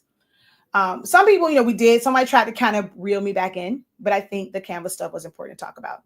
So designing, right? So the title of this originally was, is learning to design important as a crafter in business? And the other side was, is learning to design really necessary if you use templates? To know me is to know and love me is to know that once you get to a point where you are creating things for sale, you have a business, you got to take that craft word out of your vocabulary. I'm sorry.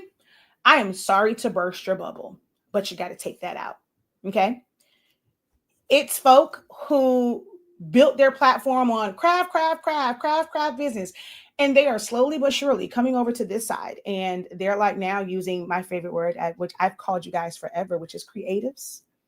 It's so interesting to me when, I can be a trendsetter without being a trendsetter because not enough people know about me that, somebody probably told them like, okay, kind of, if you want to elevate, you can't just talk to crafters. You have to, just like Canva, right?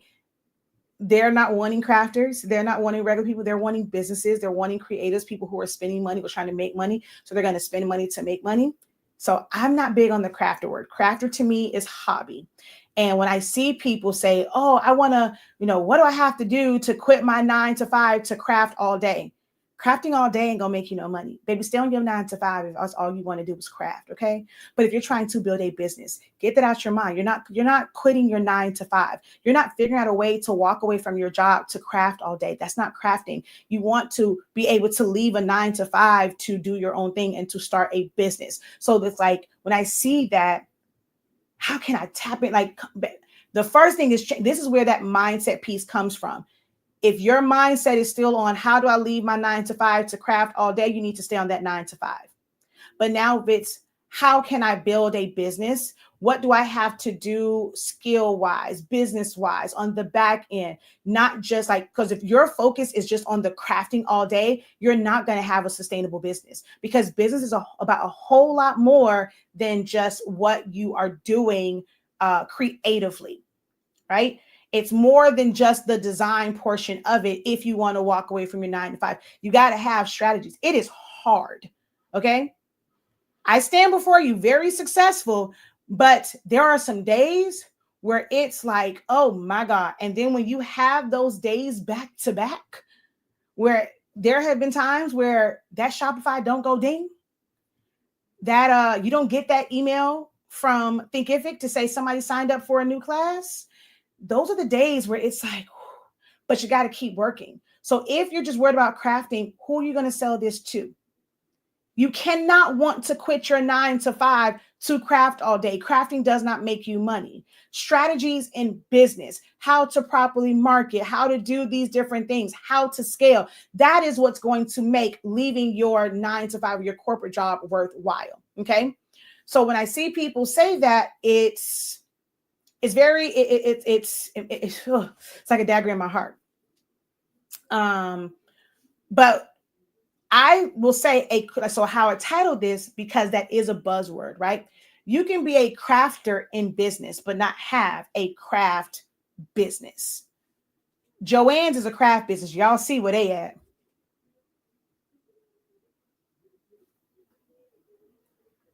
Michael's craft business. They specialize in providing crafty things. You see where they're at. Crafting can only take you so far. That's something that's hobbyist. And as a hobbyist, when they have to make a decision between that hobby thing and like getting some yarn and getting this and getting that, like, okay, I may want to do this. I like the premium one, but my budget, I can't afford this anymore. I'm going to go with the cheaper version. I'm going to do this. Consumers do this all the time based off of their budget and how much they have to spend.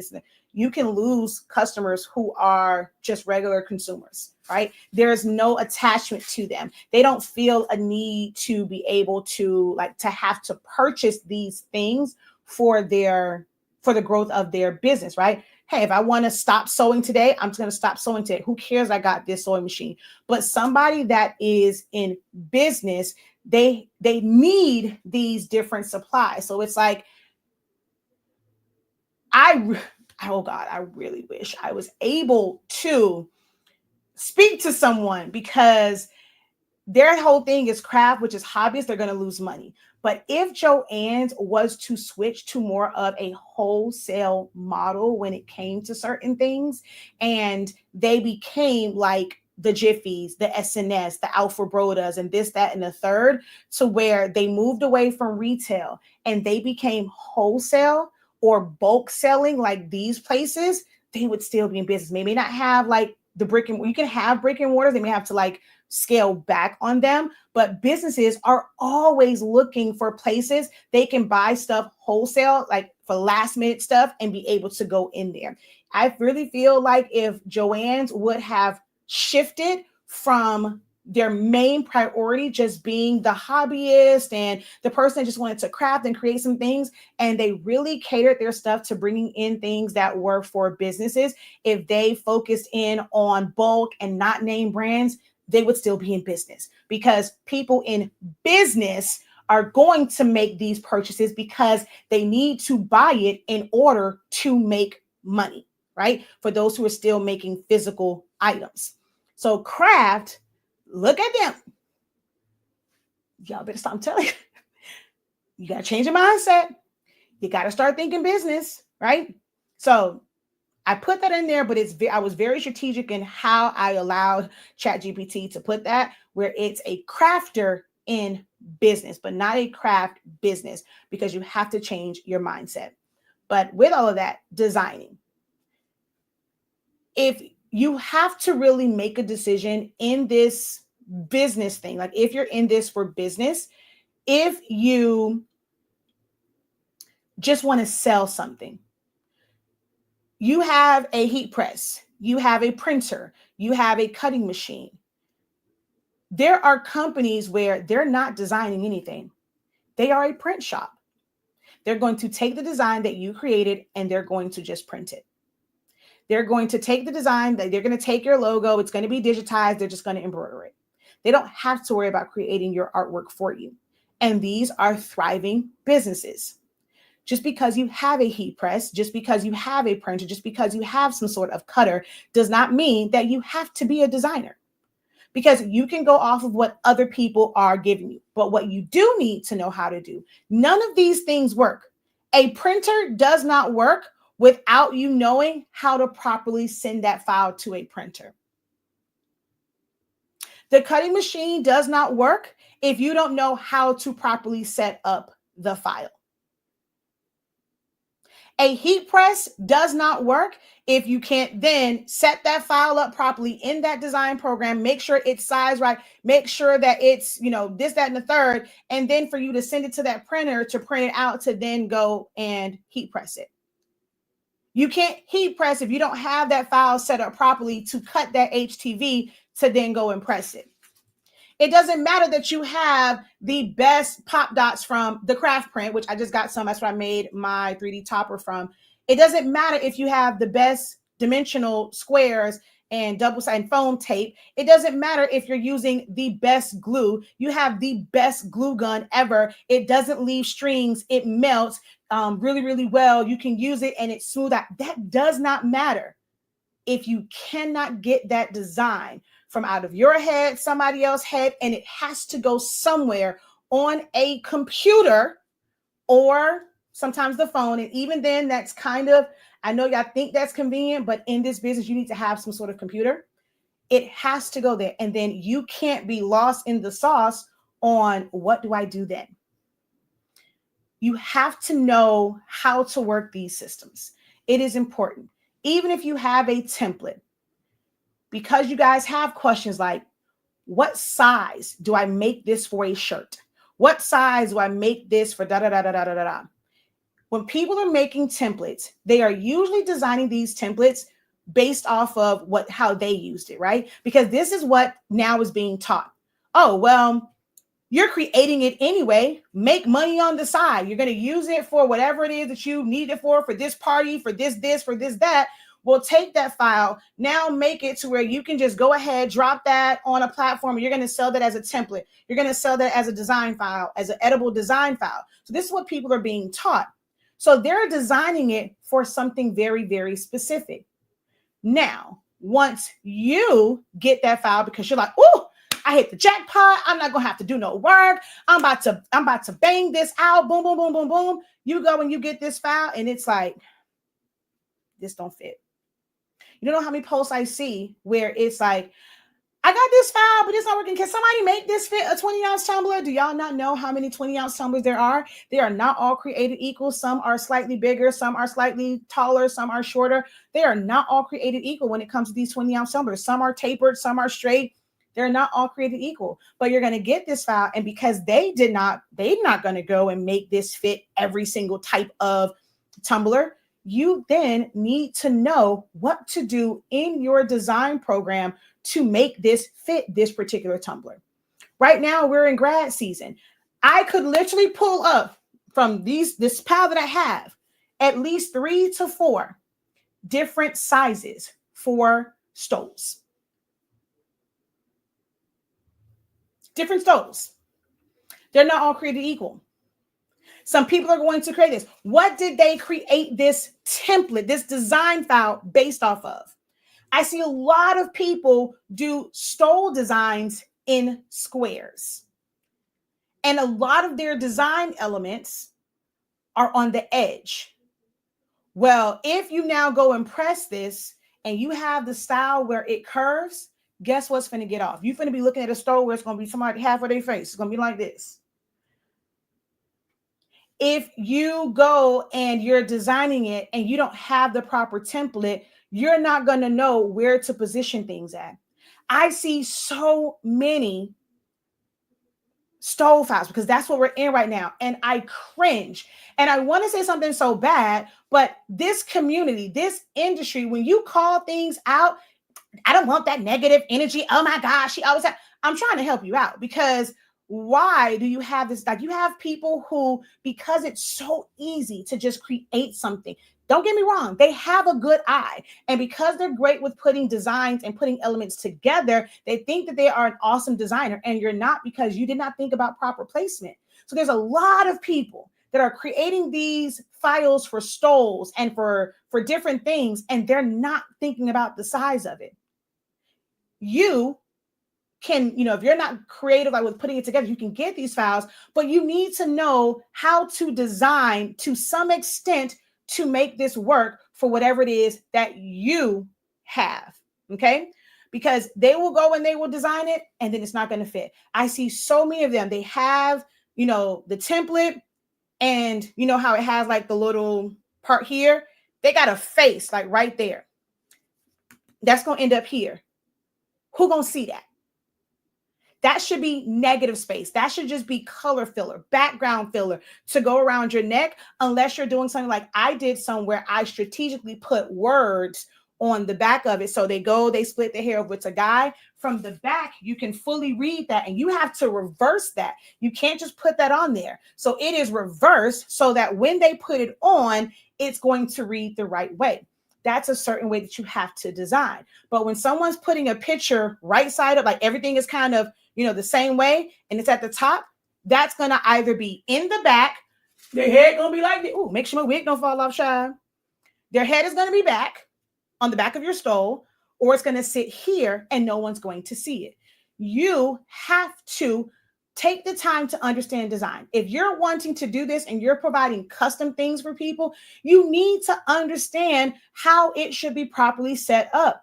Don't overlook the importance of learning what it means to design, what it means to have safe zones so that things don't get cut off. Okay? You have to learn to design, even if you are using templates. So for this question of, is learning to design important as a crafter in business, or is learning to design really necessary if you use templates? Yes, it is. It is important that you learn how to read a design, how to properly set it up. They can give you all the elements. How do I move this around? Especially if they're giving you an editable template. That means you need to learn how to edit. There are so many people that want you to believe that if you have this editable template, that means that you don't need to learn how to design. Oh, you ain't got to have no design skills. Oh, it's people that's going. You still need to learn how to move it around. How do I select this? Learning how to use a program is still a part of learning to design because you need to edit this and move this around. Unless you are going to just use that template as is, you're going to use exactly what stoles, you're going to have to ask them, hey, this was based off of what? And I will tell you, it's a lot of people who are just they'll ask somebody, hey, what size template y'all make? What size y'all use for this? And they're just going to make that box whatever size. There's 60-inch stoles. There's 70-inch stoles. There's 72-inch stoles. What was this designed for? And no, you cannot just make it bigger to fit because they're still about the same width. They're just longer. What are you going to do to adjust that? It is important for you guys to learn how to design. Now, do you want the cheat code? Do you want to know where you go at to learn how to design?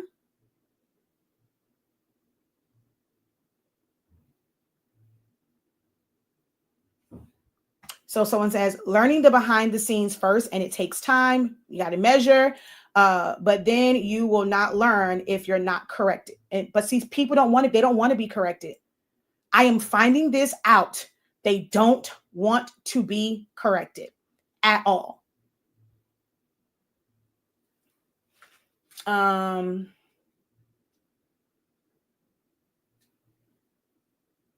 I don't like being called a crafter. I'm a creator or designer of all things if asked.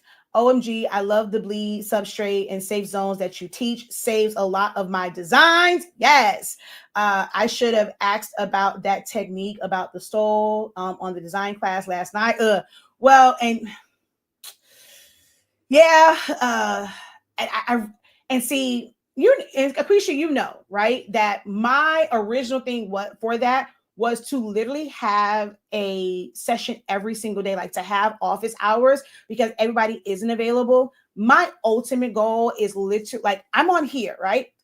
I can be on here just kind of talking, which it is marketing for my business, but I also like this is what I do the bulk of my day. So I'm either working on marketing stuff on the back end, I'm doing like certain things, I'm working on zip learning to prepare for the summer, stuff like that. But I would love to be able to have these Zoom sessions where you guys have access to that level of help every single day. I am in the morning meetup, which is David Shan's thing for like business and entrepreneurship. I went there probably for different like reasons because it's not always that I kind of find value like in every single thing. But just being around like-minded people and just kind of getting a feel for that. Like I really wanted to see what their energy is like because thinking, having this platform where you're showing up every day. I know now he has more of a team and it's not like so much strain on him. I would love to know like how it was. I just joined. But I know there are some people that said like it was kind of like him showing up. And I think he said it too. Like, what is that like showing up every single day for an hour? But it's also in the morning. And I'm like, dude, I needed to know, is it really people on this early in the morning and they are engaging? Because when I come, I can't get these people to say diddly squat. So I did. I went into the morning meetup and I'm like, is it really people up this early in the morning? Like they're listening, they're engaging. I'm like, okay, it might be people on, but that chat has to be like Jiminy, like it has to be crickets in the chat. There's no way they're up, they are engaging. There's no way that they are asking questions. And I was like, okay, it got to be me. It has to be me because I'm in the morning meetup and in the morning time, they go through like the book read, like every single well, it's not gonna say every single month because like how long it takes to read the book, but there's always like this book club, and there is a book that's about entrepreneurship and help you. Like right now, they're reading Build Your Brand or Brand Build Your Brand Story, I think 2.0. And so every single morning, when you start at 7:45 until 8 o'clock, so for 15 minutes, it's people coming on. They have their cameras on. They are unmuting and they're saying, these are my bars from this book. This is what I got from this book. I'm like, these people are really engaging in the chat. The chat is going. And I'm like, where these people at? I need that type of energy. And I needed to see that to have me keep going because I'm like, I'm up. Like, I can't give y'all my evenings all the time. I got kids. I got a man. I got a husband. I got a house. Like, well, that sounded weird because it means like I got a man and a husband. No, I just got a one husband. I don't cheat. Like, I had that came out weird. I have a husband. Okay. I got a husband. That was it. Because that did. But anywho, but I got a family, okay?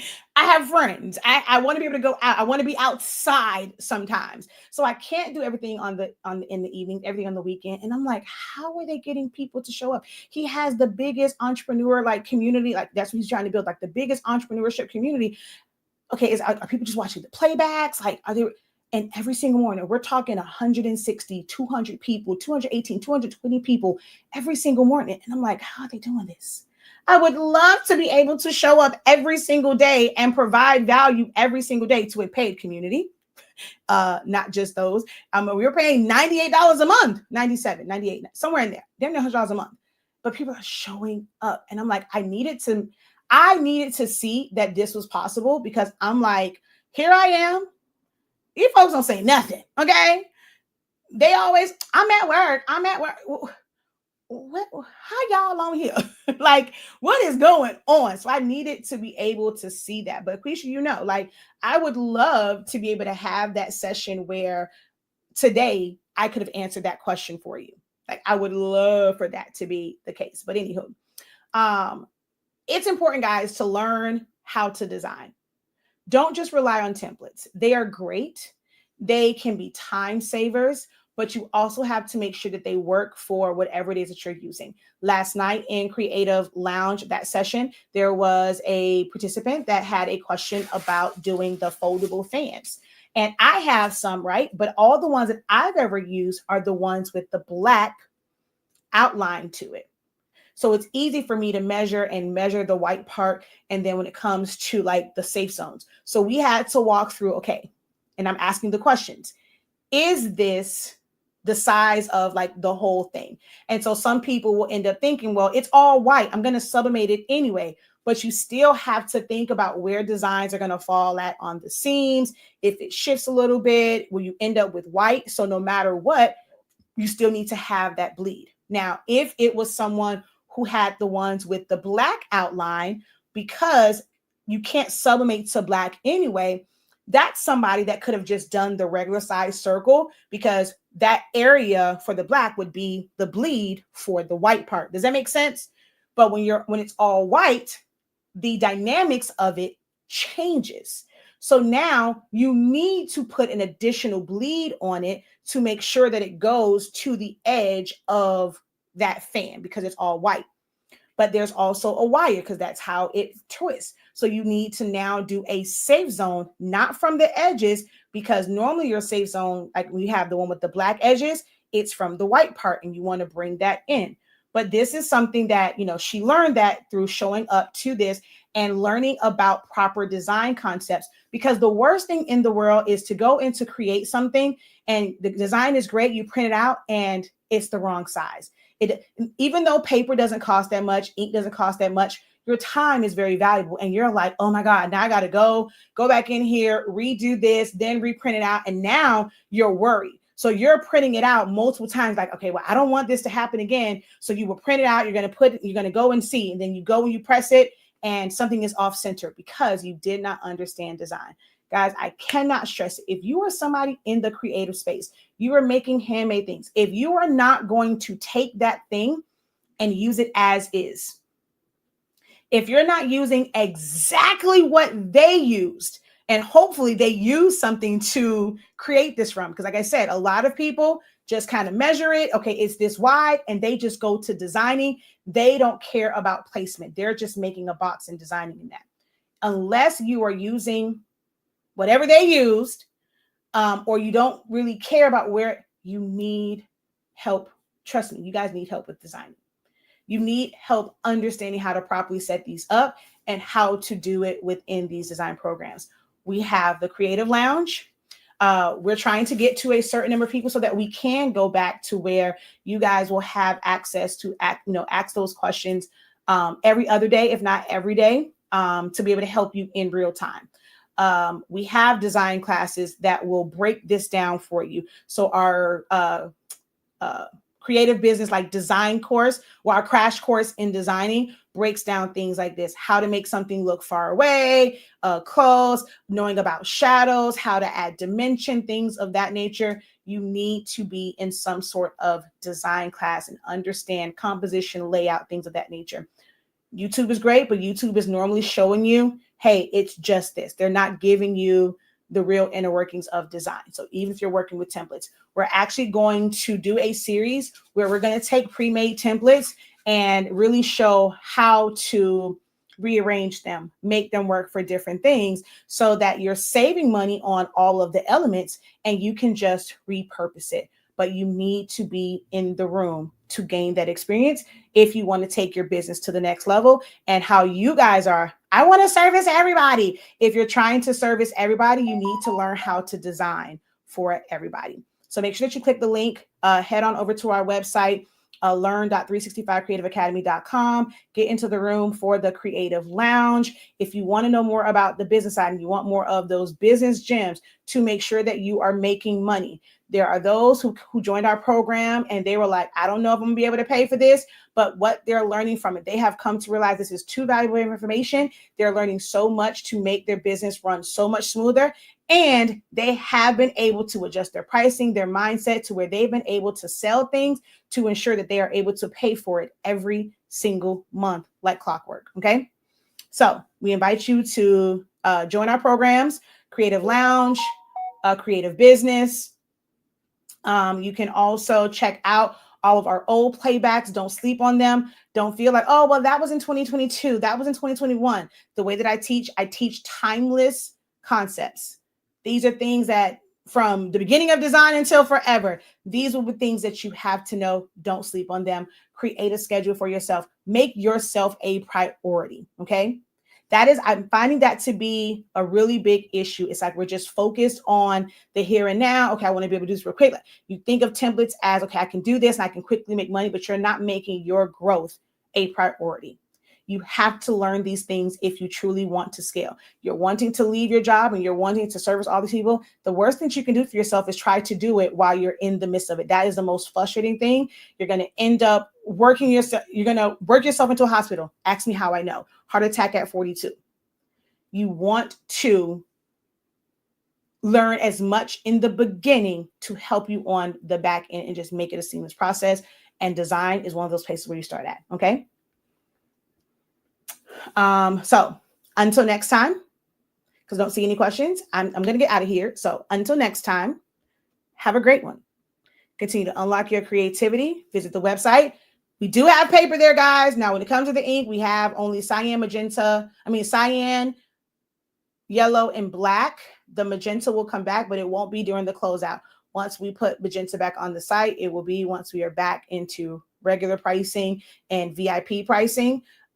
Same thing for the 13 by 19 and 8.5 by 11. I think even did drop some. So I have to have that team do that and figure out how much they're going. So like at the beginning of the week, I think they release a certain amount of those sizes, 8.5 by 11 and 13 by 19.